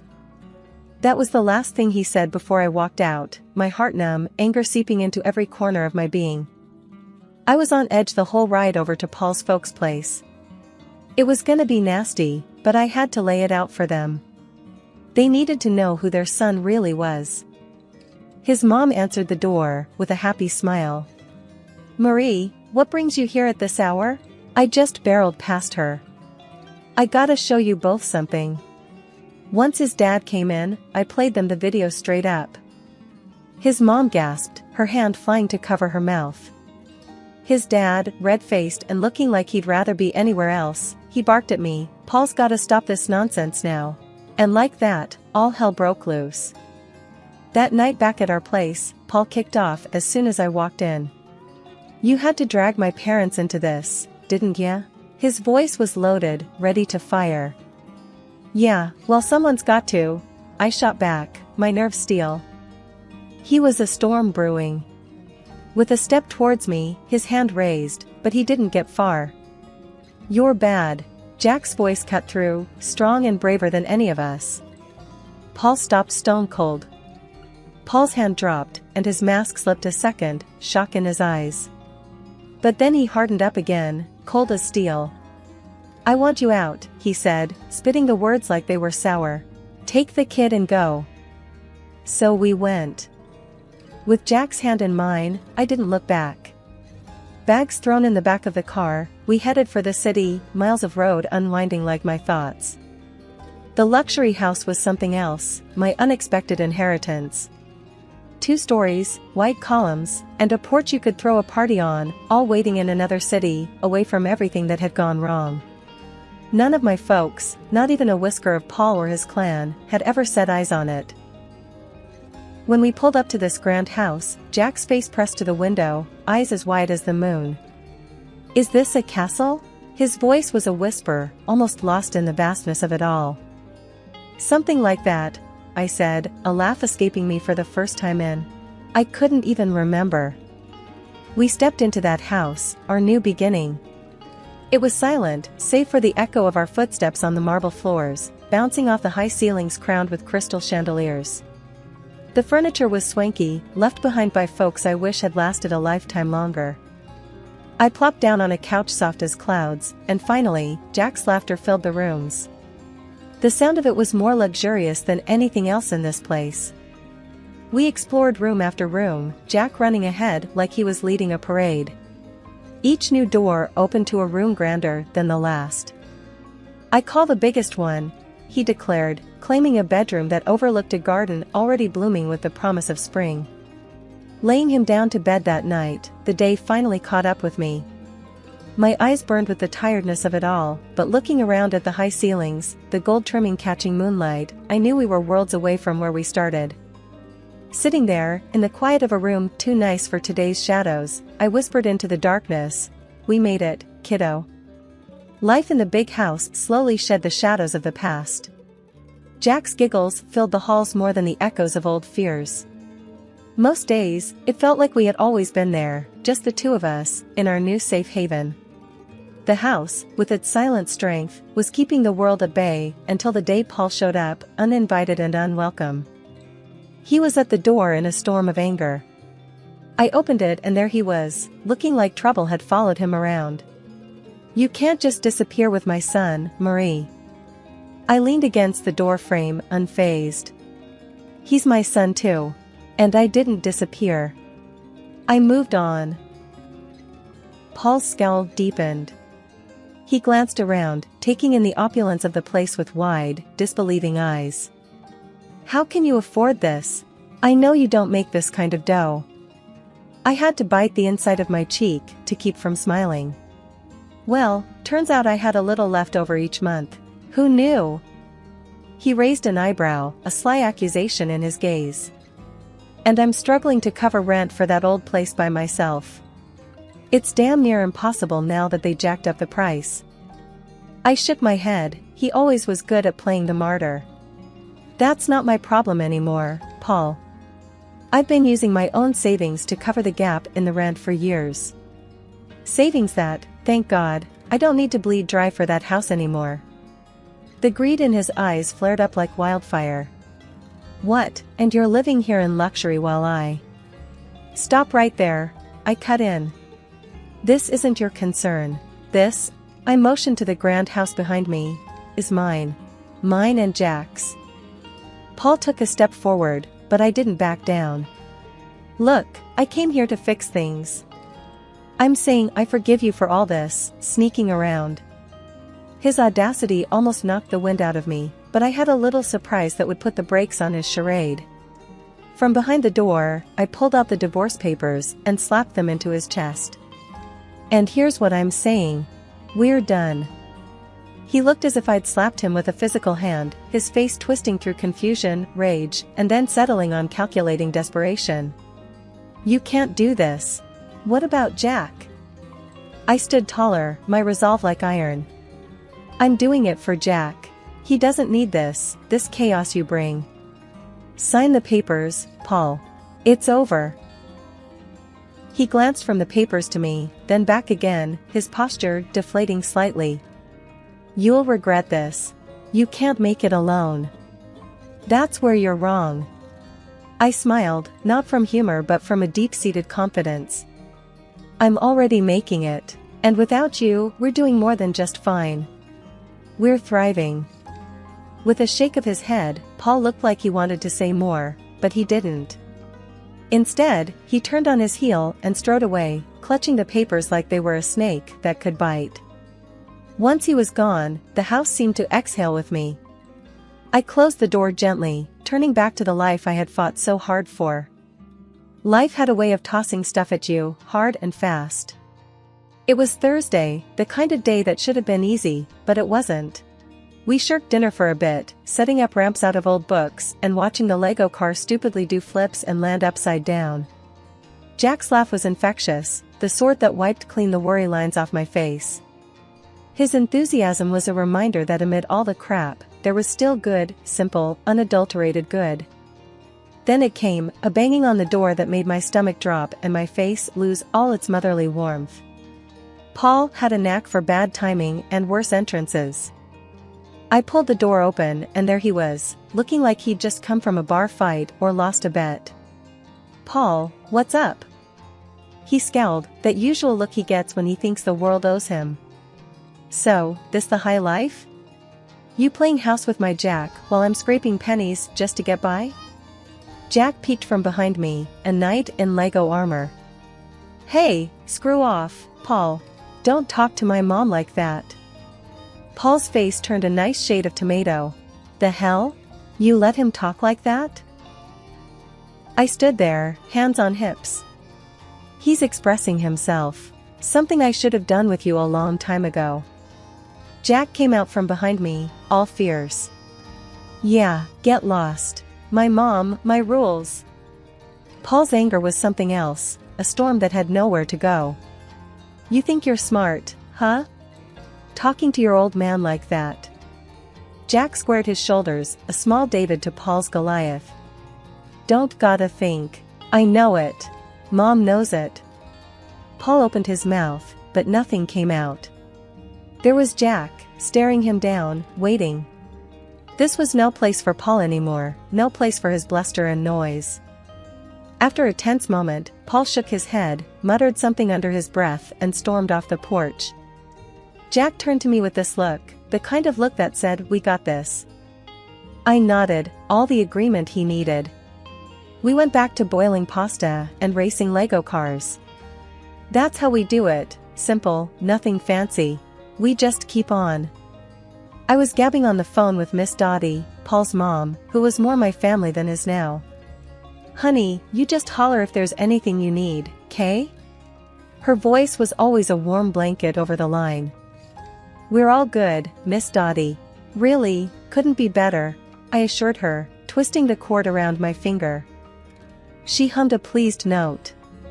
Just makes my heart full to hear that. Keep on keeping on, you hear? Frank, her husband, yelled from somewhere behind her. Tell her that any time she wants to send over some of that lemon meringue, we won't complain. A genuine laugh burst out of me. Expect a pie on your doorstep soon, Frank. Exchanging a few more pleasantries, we hung up. I shook my head. If someone had told me last year I'd be mining gold from the wreckage of my married life, I would have laughed in their face. Jack pulled on my sleeve, waving his drawing like a five-star general. Look, Mom. This is our house. I looked down. His scribbles had heart. A big square house and two stick figures, a little one and a tall one, with sloppy grins and a lopsided sun shining down. The swing I'd put up for him stood out in green and brown strokes. That's us, right? A dumb question, really, but it made him nod with pride. And I'm gonna sell my art, make us rich. There was serious conviction behind his toothy smile. If you do, you're buying me that fancy coffee I've been eyeing? I nudged him with a wink. He nodded, his expression all business. Only the best for my mom. And just like that, the knot in my chest loosened a bit more. Sundays were like that, full of little miracles. The thing was, life had done a real number on us, but it was looking up. Paul got slammed by the door he let hit him on his way out. The fancy house he rented to impress his mistress turned out to be a couple of sizes too big for his wallet. Now he was cooped up in a tiny apartment, the kind of place his pride wouldn't have let him consider a year ago. And the mistress? She hightailed it the minute his pockets turned up empty and his promises hollow. But that was a tale for some other time. Right now was about Jack and me, and the park we were marching to, hand in hand. We stepped out, and the door clicked shut, a soft full stop to one chapter before immediately kicking off the next. Jack tugged me towards the park, his excitement bubbling over. I didn't glance back at our home, no need. Ahead was everything that mattered, me and my boy, parts of a world that kept on spinning, even when you felt like you'd fallen off. Hi, I'm Marie. Mom and wife full-time, that's me. Paul, that's my husband, works the trading gig, and let's just say he's married to his job just as much as he is to me. Used to scribble down thoughts on books, reading between and beyond the lines, but these days I'm more about reading bedtime stories to our boy, Jack. Life threw some curveballs early on, lost my parents when I still needed them. That was rough. Then along came Paul, with a family in tow. His folks were the real deal, good people, you know. Took me in, no questions. Made me feel like I finally belonged somewhere again. Been with Paul for years now, since those college days when love seemed to be enough to fill any void. We settled into a rhythm, he at work and me taking care of everything else. But man, did that rhythm skip and stumble when Jack came into the picture. Paul changed, or maybe this was always him, just waiting for a reason to surface. He'd come home on a Friday night with a few too many drinks in him, loose-lipped and surly. "You gotta start shedding that weight, Marie," he'd snipe after slipping off his tie. "You barely fit in those jeans anymore." I'd be lying if I said it didn't hurt, but I told myself to brush it off, toughen up, maybe he'd cool down by morning. But mornings just brought hangovers and silence until the next round. The house became this place where I tiptoed, trying not to set Paul off. Jack, little trooper, he could feel it too, sticking close, watching his old man with wide, careful eyes. One particularly rough Friday, Paul came home and made a beeline for the fridge, crack open a cold one. I was on the floor with Jack, blocks scattered around.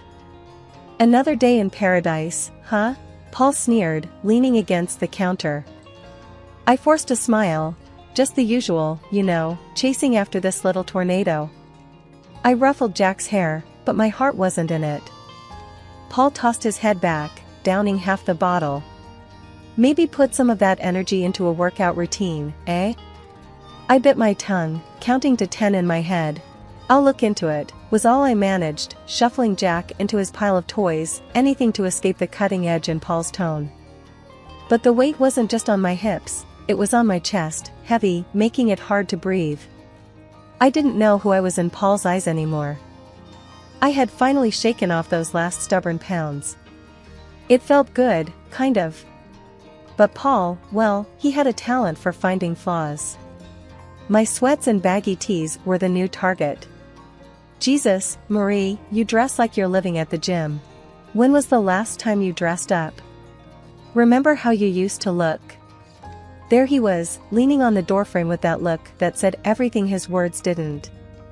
I glanced down at my stretched-out mom life tee and yoga pants.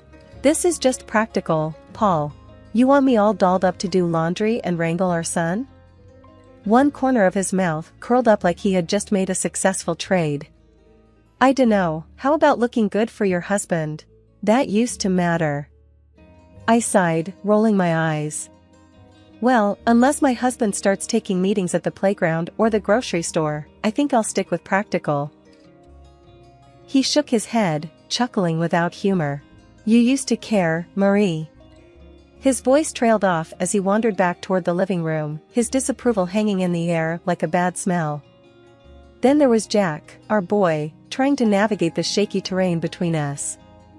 I was teaching him please and thank you, thinking manners mattered. Paul caught a bit of our lesson one afternoon and scoffed. Look at you, teaching him to be Mr. Manners. You want him to get trampled on? Manners are important, Paul. It's about respect, I said, trying to keep my voice even. Respect is earned, not politeness policed, he shot back. He needs to toughen up, not be some yes, please pushover. Then the whole freeloader thing started. One night, Paul came home, askew, looking like he had won and lost the same fight. Nice day? He asked, sarcasm heavy as he glanced around what I'd come to see as our minefield of a home. I put down Jack's toy and braced for what was coming. Just the same, dealing with tantrums and spills. How was work? Paul's laugh was short and sharp. Work? Oh, it was just dandy, supporting a parasite. My cheeks burned. Excuse me? My voice was a little too loud. Jack's eyes flitted from me to Paul, sensing the shift. A parasite, Marie. I work, you play house, he said, each word pointed and heavy. That's the thanks I get? I am raising our child, Paul. Your child. That's work. That's vital, I said, my voice rising now, too. Jack started fussing then, picking up on the tension. I swept him up into my arms, trying to shield him from the fallout. Paul had a knack for knowing when he'd pushed too far, and his next words were more measured. Marie, I go out there and deal with sharks all day. Come home, and what? I don't know, something different. I can't be your one-man show, Paul, I said softly, trying to defuse the bomb that our marriage had become. I'm here, juggling a million things for us, for Jack. We looked at each other then, really looked, and I wondered if he saw the plea in my eyes. The help me, back me up, be with me that I felt screaming inside. But he turned away, the finality of his silence telling me that no, he didn't see. He didn't want to. One day, the disrespect boiled over. Jack scrunched up his little face and called me a name, a real zinger. He got it from Paul. You're just a lazy bum, he had hurled at me, his tiny voice bitter and angry. I felt like I'd been slapped. What? Jack, no, you can't say that, I stumbled, shocked. He folded his arms, stubborn as his dad. Dad says it, so can I. That was the last straw. When Paul got home, I was waiting, steaming like a forgotten kettle. You know what your son called me today? I laid into him without waiting for an answer. Paul dropped his keys on the counter and chuckled, clearly not seeing the line had been crossed. What did he say? The truth? He tossed his words over his shoulder as he walked to the fridge, his casualness like acid on my skin. Is that funny to you? I was shouting now, my usual restraint snapped tight as a dry twig. Your son is calling me names. Paul leaned against the kitchen counter, beer in hand, a smirk blooming on his face. Oh, come on, Marie. Kid's gotta learn to stand his ground. I was staring at him, hands balled into fists. By disrespecting his mother? He shrugged, a lazy lift of his shoulders that sent me teetering on the edge. You're too soft on him. Look, he's getting some spine. Spine? My voice shot up another octave. He's learning to be just like you. Paul grinned and ruffled Jack's hair. Ain't that right, champ? I turned to Jack, who was looking at us with eyes that were too old for his face. Jack, listen to me. What you said to me this morning was wrong. You can't talk to people like that. Jack's chin jutted out, defiant and stubborn. But Dad. I don't care what Dad says, you listen to your mom.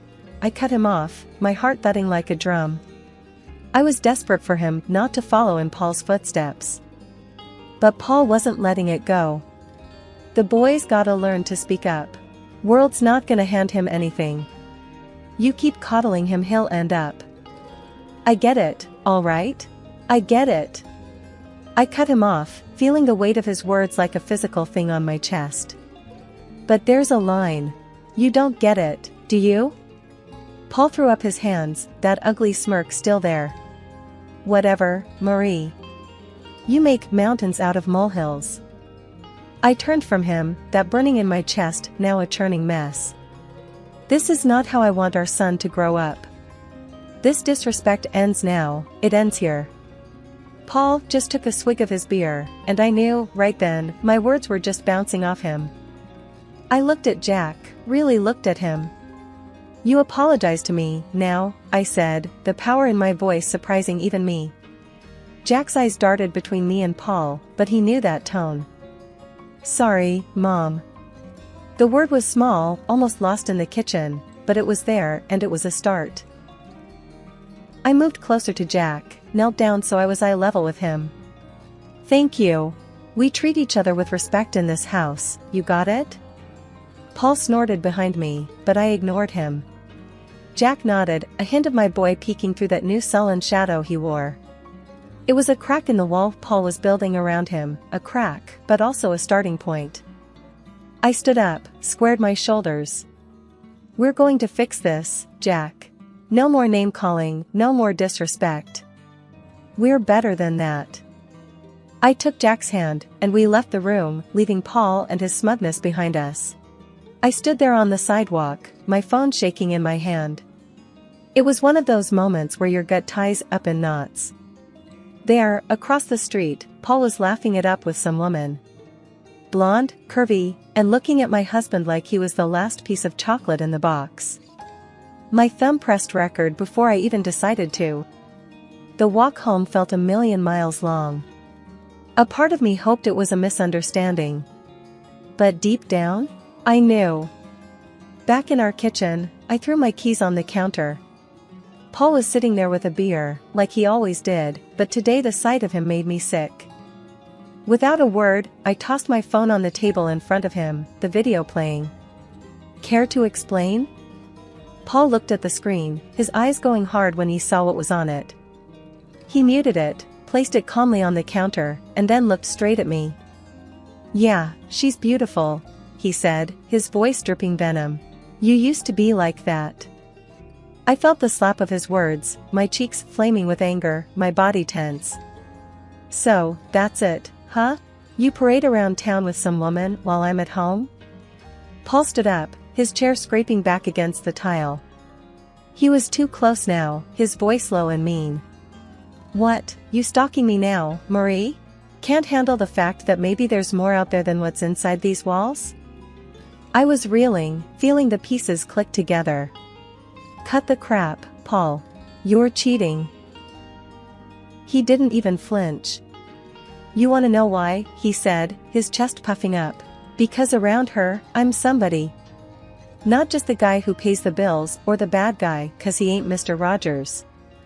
So that's it? I edged back, feeling the counter dig into my hips.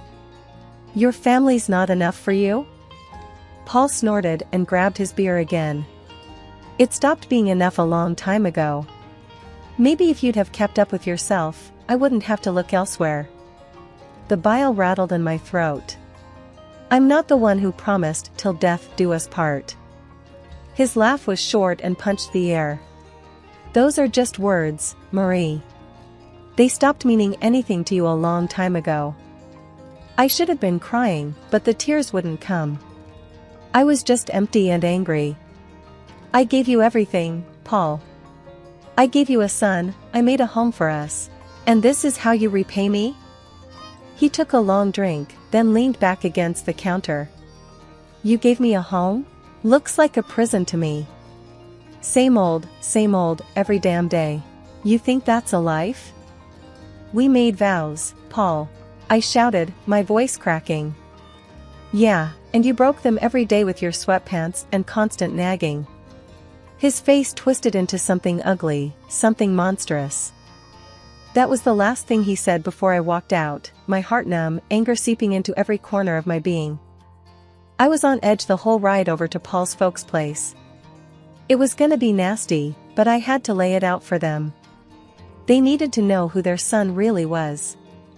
His mom answered the door, with a happy smile. Marie, what brings you here at this hour? I just barreled past her. I gotta show you both something. Once his dad came in, I played them the video straight up. His mom gasped, her hand flying to cover her mouth. His dad, red-faced and looking like he'd rather be anywhere else, he barked at me, "Paul's gotta stop this nonsense now." And like that, all hell broke loose. That night back at our place, Paul kicked off as soon as I walked in. "You had to drag my parents into this, didn't ya?" His voice was loaded, ready to fire. "Yeah, well someone's got to," I shot back, my nerves steel. He was a storm brewing. With a step towards me, his hand raised, but he didn't get far. "You're bad." Jack's voice cut through, strong and braver than any of us. Paul stopped stone cold. Paul's hand dropped, and his mask slipped a second, shock in his eyes. But then he hardened up again, cold as steel. "I want you out," he said, spitting the words like they were sour. "Take the kid and go." So we went. With Jack's hand in mine, I didn't look back. Bags thrown in the back of the car, we headed for the city, miles of road unwinding like my thoughts. The luxury house was something else, my unexpected inheritance. 2 stories, white columns, and a porch you could throw a party on, all waiting in another city, away from everything that had gone wrong. None of my folks, not even a whisker of Paul or his clan, had ever set eyes on it. When we pulled up to this grand house, Jack's face pressed to the window, eyes as wide as the moon. "Is this a castle?" His voice was a whisper, almost lost in the vastness of it all. "Something like that," I said, a laugh escaping me for the first time in. I couldn't even remember. We stepped into that house, our new beginning. It was silent, save for the echo of our footsteps on the marble floors, bouncing off the high ceilings crowned with crystal chandeliers. The furniture was swanky, left behind by folks I wish had lasted a lifetime longer. I plopped down on a couch soft as clouds, and finally, Jack's laughter filled the rooms. The sound of it was more luxurious than anything else in this place. We explored room after room, Jack running ahead like he was leading a parade. Each new door opened to a room grander than the last. "I call the biggest one," he declared, claiming a bedroom that overlooked a garden already blooming with the promise of spring. Laying him down to bed that night, the day finally caught up with me. My eyes burned with the tiredness of it all, but looking around at the high ceilings, the gold trimming catching moonlight, I knew we were worlds away from where we started. Sitting there, in the quiet of a room too nice for today's shadows, I whispered into the darkness, "We made it, kiddo." Life in the big house slowly shed the shadows of the past. Jack's giggles filled the halls more than the echoes of old fears. Most days, it felt like we had always been there, just the two of us, in our new safe haven. The house, with its silent strength, was keeping the world at bay, until the day Paul showed up, uninvited and unwelcome. He was at the door in a storm of anger. I opened it and there he was, looking like trouble had followed him around. "You can't just disappear with my son, Marie." I leaned against the door frame, unfazed. "He's my son too. And I didn't disappear. I moved on." Paul's scowl deepened. He glanced around, taking in the opulence of the place with wide, disbelieving eyes. "How can you afford this? I know you don't make this kind of dough." I had to bite the inside of my cheek to keep from smiling. "Well, turns out I had a little left over each month. Who knew?" He raised an eyebrow, a sly accusation in his gaze. "And I'm struggling to cover rent for that old place by myself. It's damn near impossible now that they jacked up the price." I shook my head. He always was good at playing the martyr. "That's not my problem anymore, Paul. I've been using my own savings to cover the gap in the rent for years.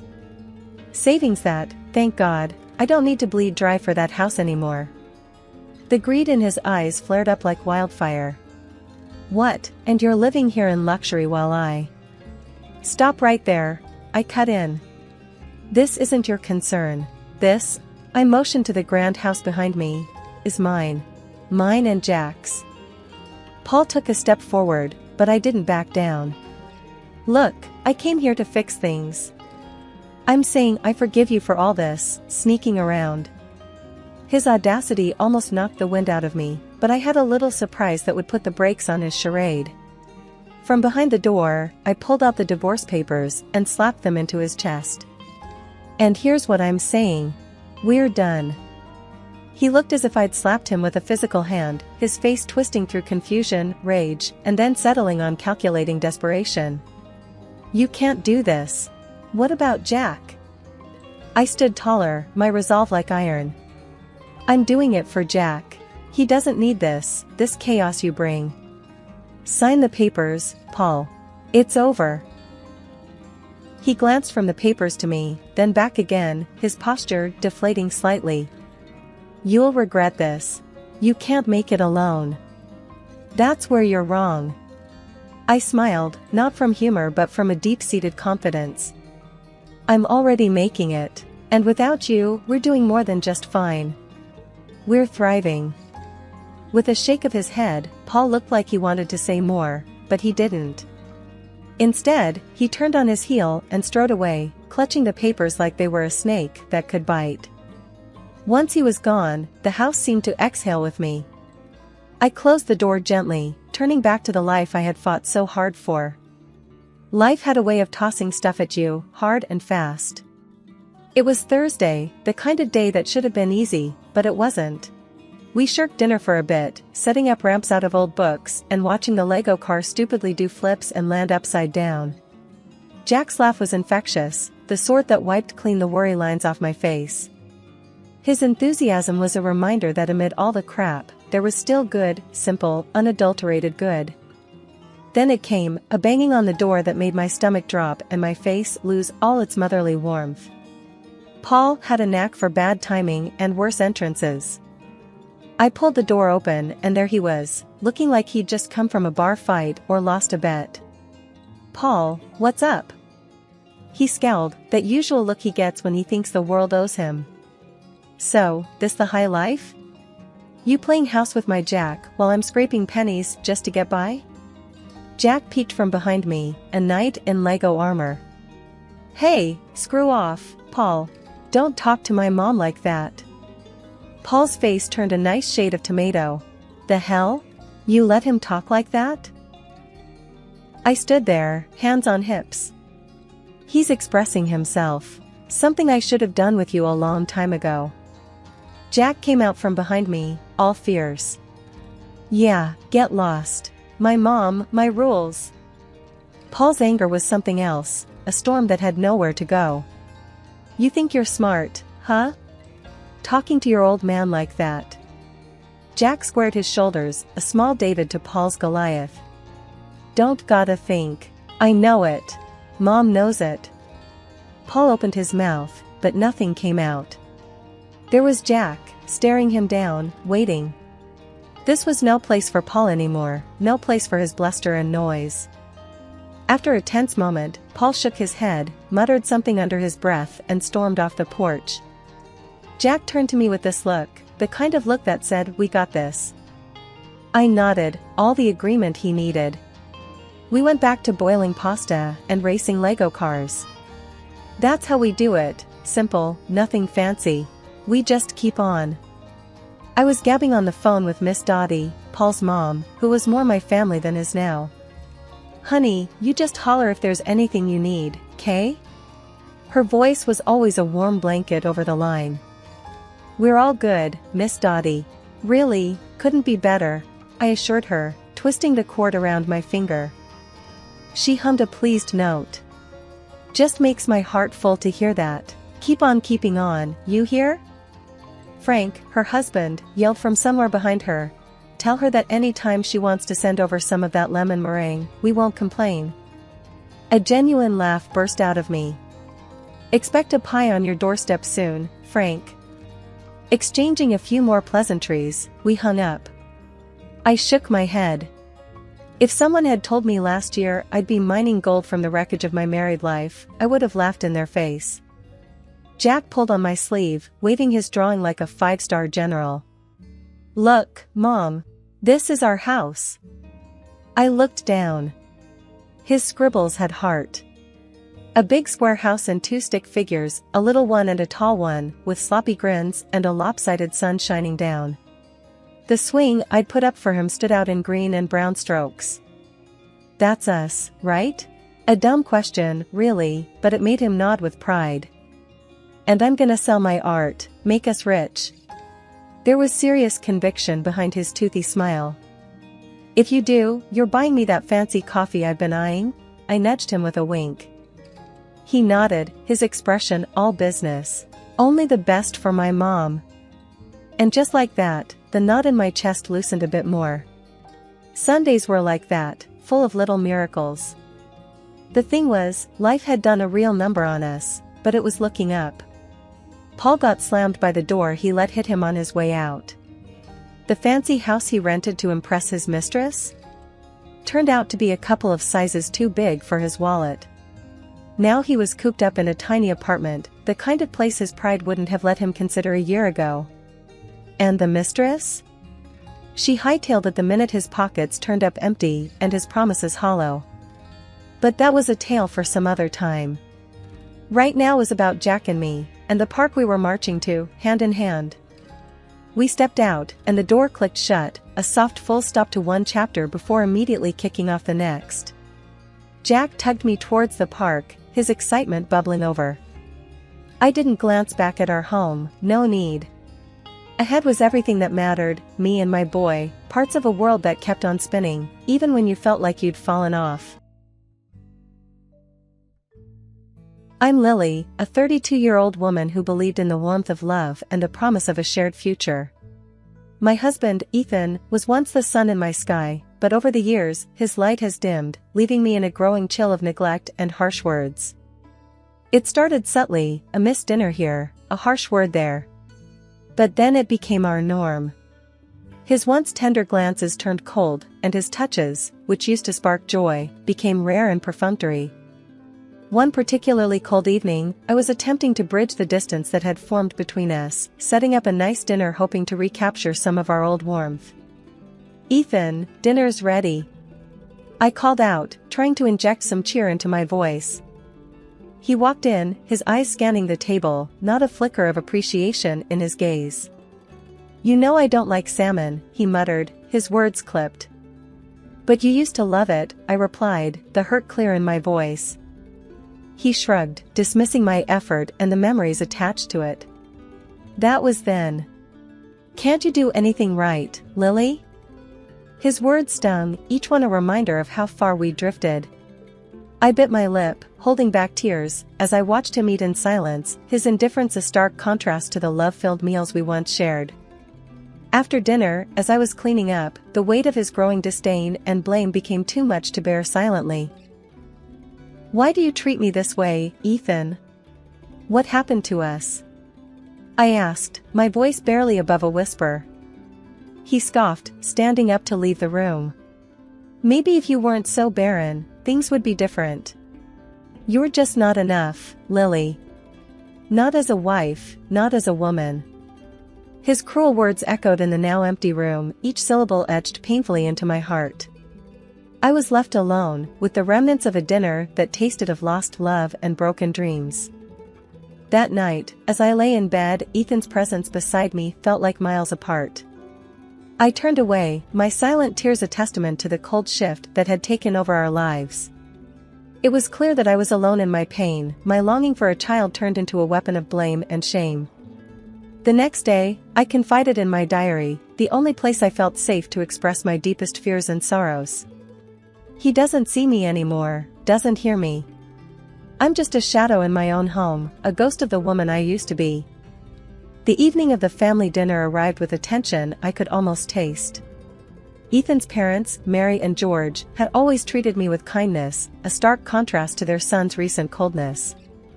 As we gathered around the dining table, the air was filled with the clinking of cutlery and the simmering undercurrent of unspoken issues. George, ever the patriarch, raised his glass to toast. "To family," he declared with a warm smile. "To family," we echoed, our voices a chorus of varying emotions. As the dinner progressed, the conversation drifted to the topic I dreaded most, children. George, with his usual bluntness, broached the subject. "For years, Ethan, Lily. We were hoping for a grandchild to spoil by now." Ethan's mother, Mary, chimed in, her voice gentle yet firm. Perhaps it's time to consider seeing a specialist. There could be many reasons for not conceiving, and it's best to understand them. I felt Ethan's gaze on me, his eyes like ice. We know the reason, don't we, Lily? It's her, he said, his voice dripping with accusation. The words stung more so under the concerned gaze of his parents. It's not just about me, Ethan. It takes two, you know, I replied, my voice steady but my hands trembling under the table. Mary, with her medical background, sensed the tension. Then it's settled. Both of you will go for a checkup. It's the only way to know for sure, she stated, a note of finality in her voice. Ethan laughed, a hollow sound that didn't reach his eyes. Sure, we'll go. But we already know the answer, don't we? Later that evening, as Ethan and I cleaned up in silence, the weight of the situation bore down on me. The idea of the medical examinations loomed large, a beacon of hope and a source of dread all at once. Ethan, I started, breaking the silence, I'm scared. What if there's really something wrong with me? He didn't look at me, his focus on the dishes in the sink. Then we'll know, won't we? Better than living in denial. His words were meant to be dismissive, but I caught the flicker of something else in his voice. Fear? Uncertainty? It was hard to tell. As I went to bed that night, the house felt colder than ever. The uncertainty of the coming days was a heavy blanket, smothering the last embers of warmth between us. Yet, despite everything, a part of me clung to the hope that the tests might lead to a solution, a way forward out of this stagnant bitterness. The days following our medical examinations were some of the longest of my life. As I awaited the results, my thoughts constantly circled back to what they might reveal, to the myriad of ways they could impact our already strained relationship. Ethan, however, seemed more irritable than anxious, his patience wearing thinner with each passing day. One afternoon, as I sat lost in thought, Ethan stormed into the room, his face twisted with annoyance. Look at this place, Lily. It's a mess. You're so caught up in your own head, you've let the house go. Before I could respond, he grabbed my hand and practically dragged me into his office. Start here. I want every surface clean, especially my desk. I can't work in this filth. His words stung, but I bit my tongue and began to clean, my motions mechanical as I tried to suppress the hurt and confusion swirling inside me. As I moved to dust his desk, my hand accidentally caught the edge of a folder, sending it tumbling to the floor, papers spilling out in a chaotic cascade.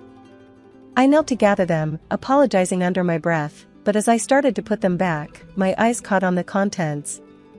There were medical insurance papers, hospital receipts for childbirth, all paid for by Ethan. A name I didn't recognize, likely the mother, was listed, along with a date not too far in the past. The truth hit me like a physical blow. Ethan had a child with another woman. My heart pounded, a mix of shock, betrayal, and a deep, searing pain coursing through me. But I knew I couldn't confront him, not yet. I needed to be smart, to gather evidence and plan my next steps carefully. Once I was sure Ethan was occupied elsewhere, I quickly copied all the documents, my hands shaking as I worked. Each copy was a silent confirmation of the lies and deceit that had infiltrated our marriage, of the double life Ethan had been leading right under my nose. As I tucked the copies away in a safe place, a strange sense of calm settled over me. The hurt was still there, a dull, persistent ache, but it was now accompanied by a clarity of purpose. I wouldn't let Ethan get away with this betrayal. I would bide my time, wait for the right moment to reveal everything. For the rest of the day, I moved through the house like a shadow, performing my chores with a mechanical efficiency. Ethan remained oblivious, wrapped up in his own affairs, unaware of the storm brewing just beneath the surface. That night, as I lay in bed, Ethan's breathing steady and even beside me, I couldn't help but wonder how many other nights he'd shared with another, how many lies he'd told to cover his tracks. The pain was almost unbearable, but it was also a catalyst, transforming my sadness and despair into a quiet, burning resolve. I didn't know what the future would hold, but one thing was clear, I wouldn't be the silent, suffering wife any longer. I would confront Ethan, confront the truth, no matter how painful it might be. The wait for the examination results was still there, a looming question mark in our lives, but it was no longer the only thing defining my existence. I had a plan, a purpose, and I would see it through to the end. No more waiting, no more wondering. It was time to act. As Ethan's birthday unfolded, the house buzzed with the hum of conversation and laughter, a stark contrast to the storm brewing within me. I circulated among the guests, a smile plastered on my face, my heart racing with the anticipation of the revelation to come. When it was time for Ethan to open his gifts, the room filled with the rustle of wrapping paper and appreciative murmurs. Finally, it was my turn. I handed him a neatly wrapped box, my hand steady, my resolve firm. "Happy birthday, Ethan," I said, my voice betraying none of my inner turmoil. He accepted it with a confident smirk, perhaps expecting something mundane, something that would affirm the facade of our marriage. But as he lifted the lid and his eyes scanned the contents, his expression morphed from smug assurance to utter shock. "What's this?" he stammered, his voice faltering as he held up the documents for the room to see. "It's the truth," I said simply, standing firm amidst the sudden wave of tension that swept through the room. The guests leaned in, a collective intake of breath filling the space as they tried to make sense of the scene unfolding before them. Ethan's mother, Mary, took the papers from his trembling hands, her eyes widening as she read the details spelled out on the page. "Ethan, is this true? Do you have a child with another woman?" Her voice was a mix of disbelief and rising anger. Ethan's face turned pale, his usual composure shattered. "It's not how it looks, I can explain." He fumbled with the papers, his gaze darting around the room, desperately seeking an ally. But there was no respite to be found. The guests murmured among themselves, the air thick with judgment and shock. Ethan's father, George, stood up, his face a mask of disappointment and rage. "Explain? How could you do this, not just to Lily, but to all of us? We're your family." His voice boomed, cutting through the whispers like a knife. Ethan opened his mouth to respond, but no words came. He looked around at the faces of friends and family, at the disillusionment and accusation reflected back at him. The room, once filled with the warmth of celebration, now felt cold, the air heavy with betrayal. I watched him, feeling a mixture of vindication and sorrow. "Everyone, I'm sorry you had to find out this way, but I thought it was time the truth came out," I said, addressing the room. The guests remained in place, the celebration forgotten, as the gravity of the situation settled upon us all. No one moved to leave, the shock of the revelation rooting them to the spot. The festive atmosphere had been irrevocably tainted, the joy of the occasion turned to ash. Ethan looked around, his eyes meeting mine, and in that moment, I saw the realization of the consequences of his actions dawn upon him. The room stayed silent, the tension palpable, as we all waited for what would come next. The revelation had been made, and now, there was no turning back. As the room's shock over the initial revelation began to settle, I knew it was time to deliver the final blow. Ethan, pale and shaken from the fallout of his exposed secrets, was still grasping at strangled threads of dignity when I stepped forward, holding another set of documents. "Ethan," I began, my voice clear and unwavering, "there's more you need to know." I handed him the envelope containing the medical results we'd both been anxiously awaiting. The room, already thick with tension, seemed to hold its breath as Ethan's hands trembled slightly while opening it. His eyes scanned the contents, and the color completely drained from his face, leaving him ghostly pale. "What is it, Ethan? What does it say?" his mother, Mary, demanded, her voice sharp with concern and growing anger. He couldn't speak, couldn't even lift his gaze from the paper that spelled out a truth so ironic it was almost poetic. He was the one who was infertile. I spoke up, filling the heavy silence. "The tests show that Ethan is infertile. It's not me who's been unable to conceive." The revelation hit the room like a physical force. Whispers erupted among the guests, a mix of sympathy for me and disbelief at Ethan's situation. His parents, Mary and George, looked from the papers to their son with expressions that morphed from shock to anger. "Infertile? But you blamed Lily all this time. Mary's voice cracked, her disappointment palpable. George stood, his disappointment hardening into a cold fury. "You've not only been unfaithful and lied to us all, but you dared to shame and blame Lily for something that was your own issue." The accusations flew, thick and fast, each one landing like a blow. Ethan's facade of control shattered completely, leaving behind a man I barely recognized. He was no longer the confident, sometimes arrogant person I had married.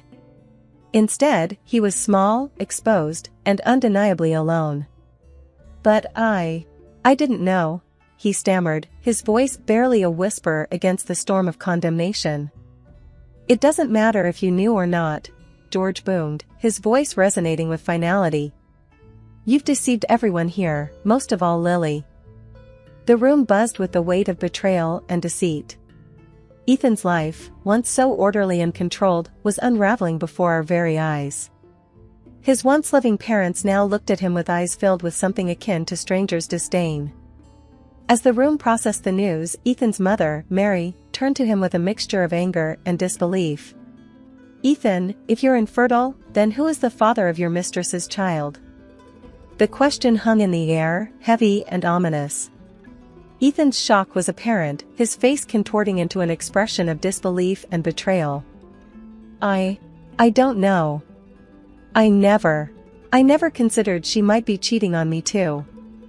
The admission sent a ripple through the room, the guests exchanging looks of disbelief and pity. George, Ethan's father, stood up, his stature commanding the attention of everyone present. "You've been deceived, son, just as you've deceived us all. It's a bitter irony that's hard to swallow." The accusations continued to fly, each word a nail in the coffin of Ethan's once neatly arranged life. His parents, once his staunchest supporters, now looked at him with eyes filled with disappointment and a deep, unspoken sadness. They had lost a grandson they thought they had and were now grappling with the reality of their son's deceit and the complexities of his betrayal. As the gravity of the situation sank in, Ethan seemed to crumble, his usual arrogance and control evaporating into the charged air of the room. I need to figure this out. I need to understand what's happened," he murmured, more to himself than anyone else. The guests began to leave, the atmosphere too charged with anger and disillusionment to bear. Ethan's parents remained, their expressions grim and thoughtful, a stark contrast to the joy and celebration that had marked the beginning of the evening. The room emptied until it was just Ethan, his parents, and me. The silence that followed was a testament to the broken relationships and trust that lay in tatters around us. Ethan's world had come crashing down, and as he sat there, head in his hands, it was clear that the journey ahead would be a difficult one, filled with introspection, legal battles, and the daunting task of rebuilding his shattered life. For me, the revelation of the medical results was a vindication of sorts, but it was also a reminder of the complex web of lies and deceit that had ensnared us all. As I looked around the room, at the faces of those I had once considered family, I knew that while this chapter was closing, the story was far from over. There were questions to be answered, wounds to heal, and a new path to forge. The tables had turned, indeed, but the full extent of the fallout was yet to be realized. The dust had barely settled after the revelations of Ethan's birthday when I found myself navigating the aftermath of our shattered marriage. The house, once filled with shared dreams and laughter, now echoed with the heavy silence of our broken vows. Ethan, a mere shadow of the man I once knew, tried to approach me the morning after, his eyes rimmed with red, a mix of sleeplessness and perhaps regret. "Lily," he started, his voice hoarse. I don't even know what to say." "What is there to say, Ethan?" I replied, my voice steady, a stark contrast to the turmoil inside. "The truth is out. There's no taking it back." He ran a hand through his hair, a familiar gesture that now seemed foreign. "I know I've messed up, more than I can ever fix. But I was scared, Lily. Scared of what it meant to be infertile, to not be able to give us, what we wanted." I sighed, feeling the weight of his words, yet unable to fully comprehend the depth of his deceit. "Being scared doesn't excuse your actions, Ethan. You lied, you cheated, and you hurt everyone around you, especially me." He nodded, the fight seemingly gone from him. I know. And I'll do whatever it takes to make it right, if not for us, then for my own conscience. The room grew quiet, the air between us thick with unsaid words and unresolved pain. I knew that the path ahead was one I would have to walk alone, the trust and love we once shared now just remnants of a past life. In the days that followed, I took action. I met with lawyers, collected the necessary documents, and filed for divorce. Each step felt like a liberation, a reclaiming of the dignity and respect I had lost in the shadow of Ethan's betrayal. The legal proceedings were a blur, a series of meetings and signatures that dissolved the life we had built together. Ethan didn't fight it, his compliance a small solace in the storm of our separation. As I walked out of the lawyer's office, the final papers in hand, I felt a mix of relief and sorrow. My marriage was over, the dreams we shared irreparably damaged. Yet, I also felt a spark of hope, a sense that from the ashes of this ordeal, a new, stronger Lily was emerging. The community, once so integral to our lives, watched from a distance, their whispers and pitying glances a constant reminder of the scandal that had unfolded.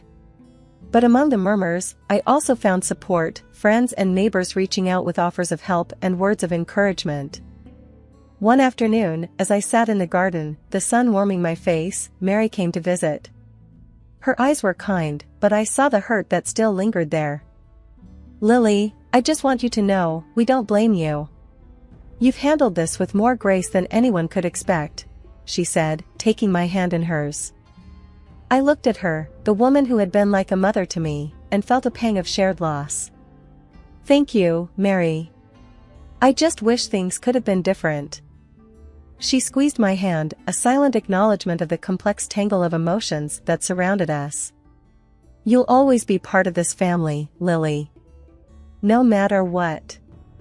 The conversation lingered in the air long after she left, a bittersweet reminder of the ties that still bound me to the life I was leaving behind. As I packed up my belongings, each object a memory of the life Ethan and I had shared, I realized that this wasn't just an end, it was also a beginning. A chance to rebuild, to rediscover who I was outside the shadow of my marriage. And as I turned the key in the lock one last time, leaving behind the house that had been my home, I knew that this wasn't just a farewell. It was a declaration of independence, a first step into a future that, while uncertain, was entirely my own.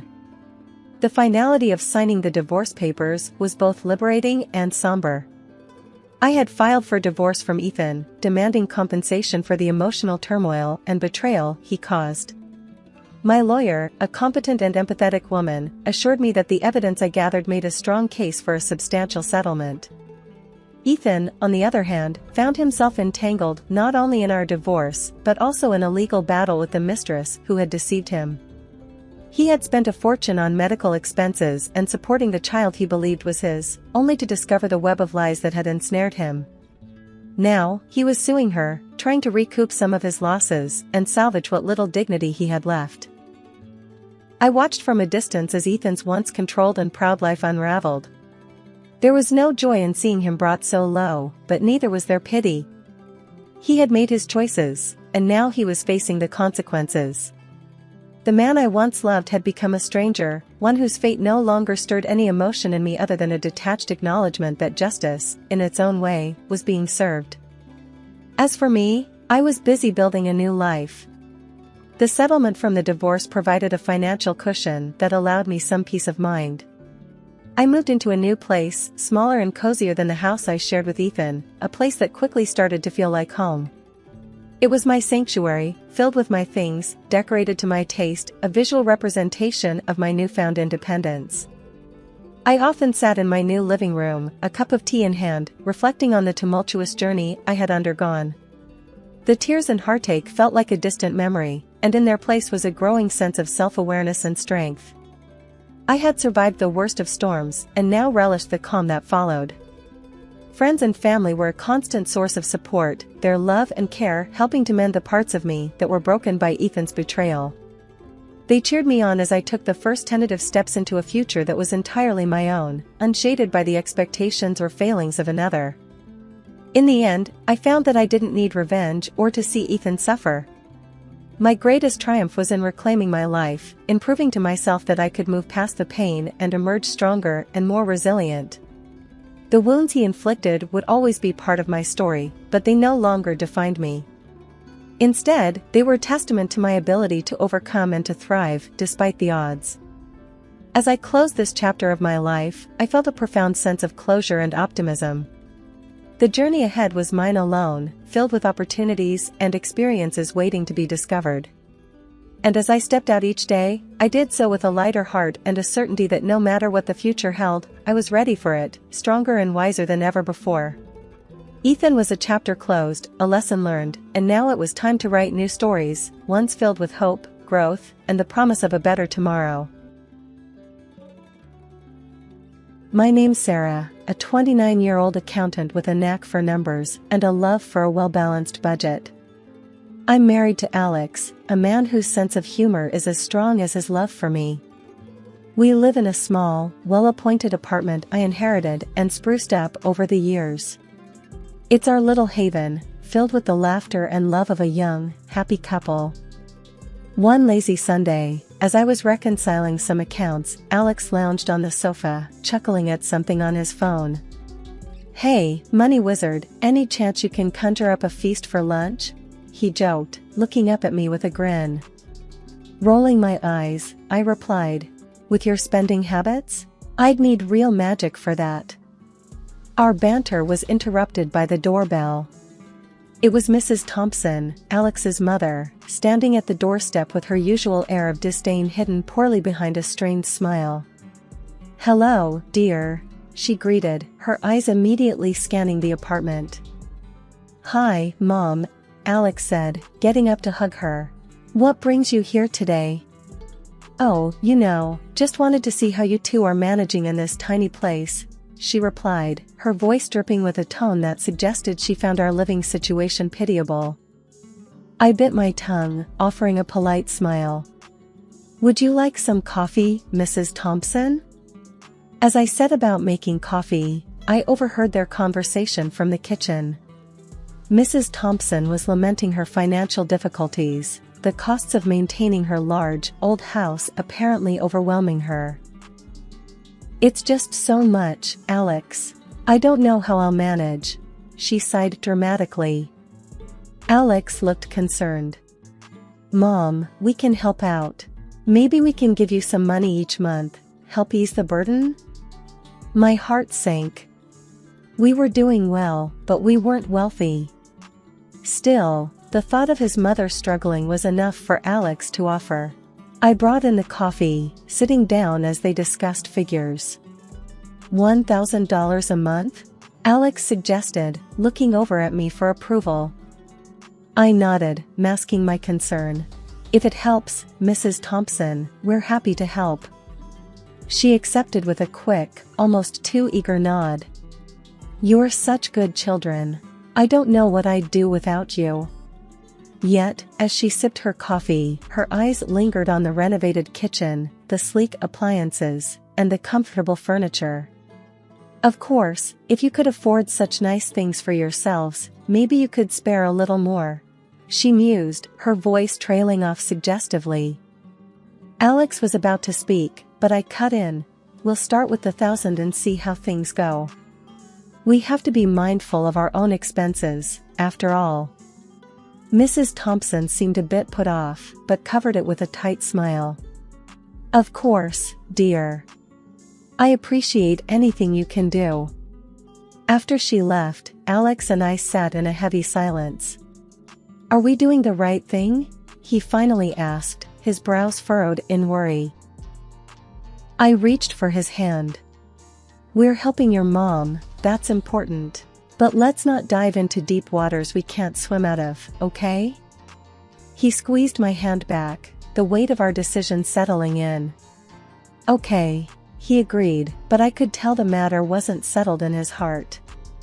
The rest of the day passed quietly, with both of us lost in our thoughts. The air in the apartment felt different now, charged with the responsibility we had taken on and the uncertainty of what lay ahead. As night fell, I couldn't shake the feeling that Mrs. Thompson's visit was just the beginning of a larger challenge we would face together. But whatever it was, we'd face it as a team, as we always did. Weeks after Mrs. Thompson's visit, the routine of our life resumed, the uneasy feeling of the financial commitment lingering like a stubborn fog. Then, out of the blue, we got news that turned our world upside down. I was pregnant. The joy was overwhelming. Alex's face lit up like a Christmas tree when I told him, his laughter echoing in the apartment. "We're going to be parents, Sarah. Can you believe it?" he exclaimed, lifting me in a whirlwind hug. Laughing and a bit dizzy, I replied, "Believe it? I'm already planning the budget for baby shoes and college." The news of the baby brought a new wave of visits from Mrs. Thompson. One evening, she arrived with an unusual spark in her eye. "I have a proposal for you too," she began, settling herself on the sofa as if preparing for a long discussion. Alex and I exchanged a look, trepidation mixing with curiosity. "What kind of proposal?" I asked, trying to keep my voice steady. "It's simple. You need more space for the baby, and I need less of a burden. I move in with my daughter, and you move into my house," she declared, her voice carrying a note of finality. I choked on my tea. "Move in, to your house?" The image of her large, run-down home flashed in my mind, the creaky floors and peeling paint a stark contrast to our cozy apartment. Alex, ever the optimist, chimed in. "That's an idea, Mom. But Sarah's right. Your house needs a lot of work." Undeterred, Mrs. Thompson continued. "Think of it, Alex. Your child can grow up in the house you did. And with Sarah's knack for budgeting, you can turn it into something beautiful." I could see Alex's eyes soften at the thought, the sentimental value of his childhood home pulling at him. But practicality nipped at my mind. "It's a big decision, Mrs. Thompson. And a big project. We need to think it over, discuss the costs, the work." But she was on a roll. "You won't get a better offer. Space for the baby, a family home. It's perfect. Think fast, though. I don't want to be a burden on my daughter for long." The conversation spun around us, Alex caught in memories and possibilities, Mrs. Thompson pressing her point, and me, trying to anchor it all in reality. "We'll talk it over," I finally said, cutting through the chatter. "We need time to decide what's best for our family." After she left, the apartment felt too small, the walls closing in with the weight of her proposal. Alex paced, torn between nostalgia and the reality of the massive undertaking. "Sarah, it could be great, right? The baby, the house. But it's a lot," he said, running his hands through his hair. I took his hands, steadying him. "Let's sleep on it. Make lists, pros and cons. We do this right, or not at all." He nodded, the worry lines easing a bit. "You're right. As always. Let's figure this out together." That night, sleep was elusive, the future a jumble of cribs and construction. But as I lay there, listening to Alex's steady breathing, I knew whatever decision we made, we'd face the consequences, good or bad, as one. The thought was a small comfort in the sea of uncertainty that Mrs. Thompson's unexpected proposal had plunged us into. After many sleepless nights and endless discussions, Alex and I decided to take on the challenge. The prospect of creating a loving home for our baby in his childhood house won over the daunting task ahead. "All right, let's do this. But we're doing it our way, no cutting corners," I declared one morning, determination firm in my voice. Alex smiled, his usual optimism shining through. "That's my girl. It'll be our project, our home." The house stood as I remembered, large and looming, its once grand features now dulled by time and neglect. As we walked through the creaking doors, the reality of what we'd taken on hit me. "What have we gotten ourselves into?" I murmured, more to myself than to Alex. He wrapped an arm around me. "Hey, it's going to be great. A bit of paint here, some new floors there." I raised an eyebrow. and the plumbing, electrics, heating. My voice trailed off as the list grew longer in my mind. We brought in a designer, Tom, a friend known for his practical yet stylish eye. "Okay, let's see what we've got," Tom said, clipboard in hand, ready to tackle the beast. Room by room, we assessed, planned, and budgeted. The numbers were dizzying, but every decision was made with our future in mind. The workers started, their presence a constant in the once quiet house. Dust and noise became our new normal, but with each completed task, the place began to transform. One particularly chaotic day, as I navigated through ladders and paint cans, I found Alex staring at the nursery, a soft smile on his face. "Can you imagine it, Sarah? Our little one right here?" I joined him, envisioning the room not as it was, but as it would be. "It'll be beautiful, Alex. The perfect place for baby naps and bedtime stories." The days turned into weeks, and slowly the house began to resemble a home. The sagging ceilings were now sturdy and smooth, the walls fresh with paint. The old, grimy windows replaced with clear glass that let the light flood in. Each evening, we reviewed the progress, our excitement growing with every box ticked off the list. But it wasn't all smooth sailing. Delays and unexpected repairs tested our patience and budget. "Another issue? What now?" I'd ask, frustration mounting as Tom relayed the latest hiccup. "Plumbing's older than we thought. Needs more work, but we'll get it done," Tom would assure, his calm demeanor a stark contrast to my frazzled nerves. Despite the setbacks, we pushed forward, driven by the vision of our family in this home. And as the final touches were put in place, the house, once a daunting project, stood proud and welcoming, a testament to our hard work and love. Exhausted but elated, we stepped back, taking in the sight.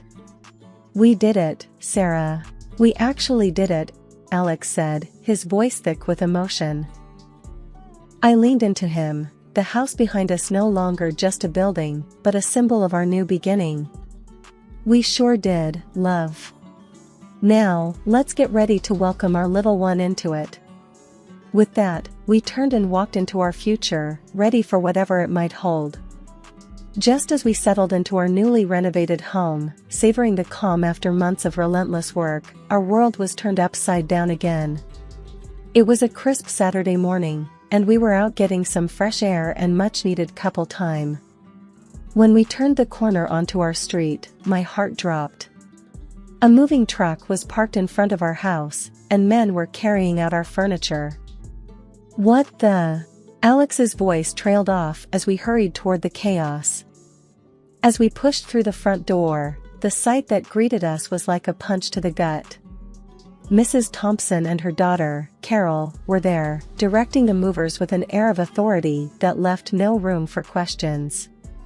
"What in the world is going on here?" I demanded, my voice shaking with a mix of anger and disbelief. Mrs. Thompson turned to us, a smirk playing on her lips. "Oh, Sarah, Alex, good, you're here. I've decided it's time I move back into my house." "Your house? We just spent months turning this place around, not to mention the money we poured into it." Alex's voice rose, his usual calm demeanor gone. Carol chimed in, her tone just as cold as her mother's.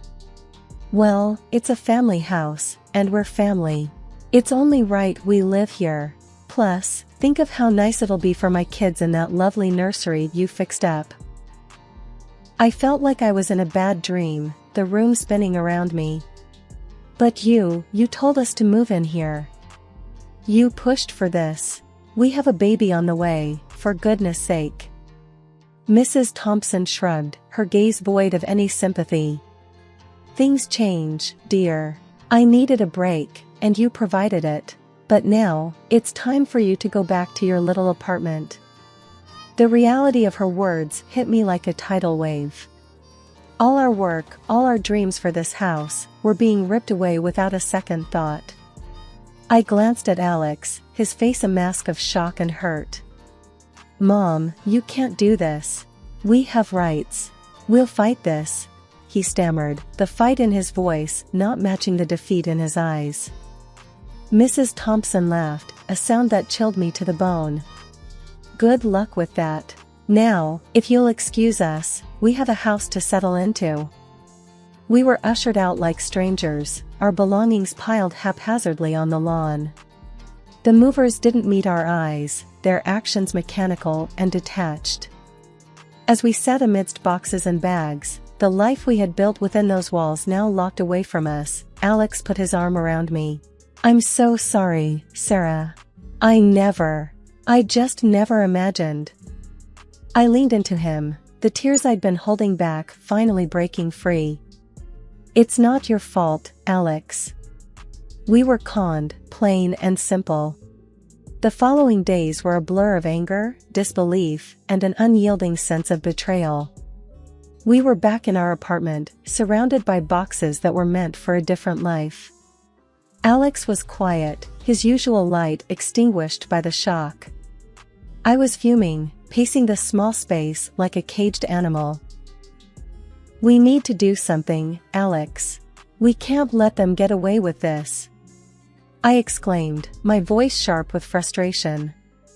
Alex, looking up from the sea of papers he had been sifting through, met my gaze. I know, Sarah. And I think I have something that might help. My heart skipped a beat. What is it? He held up his phone, a determined glint in his eye. Remember the day she proposed the switch? I had recorded the conversation, just a gut feeling. It's all here, her admitting it was her house, but encouraging us to move in, to invest. I felt a surge of hope, mixed with a bitter satisfaction. That could be our leverage. We contacted a lawyer, a no-nonsense woman named Janet who had a reputation for being a bulldog in court. She listened intently as we relayed our story, the recording playing a pivotal role. This is good, Janet nodded after hearing the recording. It's not a straightforward case, but it's a start. We'll need more, though. Receipts, contracts, any communication about the renovations. We spent the next few days gathering every piece of evidence we could find. Every receipt felt like a tiny weapon in our fight to reclaim not just the house, but our dignity and future. The day we presented our case to Janet, her office was stark and uninviting, but her focus was unwavering. This is solid, she said, sifting through the papers. We'll file for deception and undue influence. It's going to be a battle, but I think we have a shot. The weeks leading up to the court date were tense. We were a mix of nerves and grim determination. The thought of facing Mrs. Thompson and Carol in court made my stomach churn. On the day, as we sat in the sterile courtroom, I held Alex's hand tightly. Mrs. Thompson and Carol sat across from us, their faces masks of cool indifference. As the proceedings began, Janet was fierce, laying out our case with a precision that left no room for doubt. Mrs. Thompson's lawyer tried to counter, but the recording, the receipts, they all painted a clear picture of deceit. When it was Mrs. Thompson's turn to speak, her voice was shaky, a stark contrast to the confident, almost smug tone she had used when kicking us out. I didn't mean for it to go this far. I just needed some help, and I thought. Thank you, no further questions. Janet cut her off, turning back to the judge with a nod. The rest of the trial was a blur of legal jargon and closing arguments. As we waited for the judge to deliver his verdict, I felt Alex's hand grip mine, his palm sweaty. The judge finally looked up, his gaze sweeping over the courtroom. After reviewing the evidence and testimonies, I find in favor of the plaintiffs. It is clear that there was a calculated effort to mislead and benefit from their investments. Relief flooded through me, tears pricking at the corners of my eyes. Alex let out a long breath, his body sagging slightly. As we walked out of the courtroom, the world seemed a little brighter, a little more hopeful. We did it, I whispered, my voice thick with emotion. Alex pulled me into a hug, right there on the courthouse steps. "We did," he agreed, his voice steady and sure. "And now, we move forward." The battle was over, but the war had left its scars. As we started the journey back to our apartment, the future was uncertain, but one thing was clear: we were stronger together, and no matter what came next, we would face it as a team. After the legal victory, the weight of the past months began to lift, but the task of truly moving on was still ahead of us. The first order of business was to clear out the house, our house, as the court had affirmed, at least in terms of the investment we'd made. Alex and I returned, not as residents, but as reclaimers of our peace and investment. We methodically removed every piece of furniture, every appliance, and even the fancy new plumbing fixtures we'd installed. Each item carried out was a chapter of our ordeal, closed and packed away. "I can't believe we're stripping the house bare," Alex said, his voice echoing in the now hollow space. "It's only what we put into it," I reminded him, my voice firm with a resolve that hadn't been there before. As we worked, Mrs. Thompson arrived, her eyes wide as she saw the shell of what had once been her home. She began to sob, her body shaking with each heave. "Please, I didn't mean for any of this. I'm so sorry. Can't we just forget all this happened?" she pleaded, her voice desperate. Alex and I exchanged a look, the shared pain and betrayal still fresh between us. "We're beyond sorry now," Alex said. "We're just doing what's fair." With the house emptied of our contributions, we also cut the financial cord that had bound us to Mrs. Thompson. The monthly checks we had been sending were no more. It was a hard decision, but necessary for us to truly start anew. The final blow to Mrs. Thompson's crumbling world came when she had to face the financial consequences of her actions. In order to reimburse us for the extensive and costly renovations, she was forced to sell the house. The place that had been a symbol of her deceit now had to be let go, the proceeds going towards paying us back. The news of the sale came to us not with joy, but with a quiet acknowledgement of the closure it brought. We had no desire to revel in her downfall, we simply wanted to move forward. In the end, Mrs. Thompson stood in the doorway of what was once her home, now belonging to another family, her eyes red from tears. "I'm so sorry," she whispered again, her voice lost in the shuffle of movers and the bustle of new occupants. We left her there, her apologies a faint echo in our determined stride away. Our path led back to our apartment, to the life we had been building before everything went awry. We walked hand in hand, not looking back. The apartment welcomed us with open arms, its walls ready to be filled with new memories and laughter. And as we settled back into the rhythm of our life, the nursery awaiting its occupant, we knew that we had come out of this stronger. We had fought for our future, for our family, and no matter what else lay ahead, we would face it together. Life has a funny way of smoothing out the edges after a storm. Our apartment, once a temporary shelter, had transformed back into a loving home. With the past finally behind us, Alex and I focused on the future, especially with our baby's arrival just around the corner. One evening, as I was arranging some baby clothes, Alex came up behind me and wrapped his arms around my waist. "You know, I can't wait to meet our little one. It's like the start of something amazing, isn't it?" he said, his voice warm and excited. I leaned back into his embrace, feeling the gentle kick from our unborn child. "It really is. After everything, this feels like we've been given a fresh start, a new chapter." We spent our evenings planning and dreaming, talking about the kind of parents we wanted to be, the things we wanted to teach our child.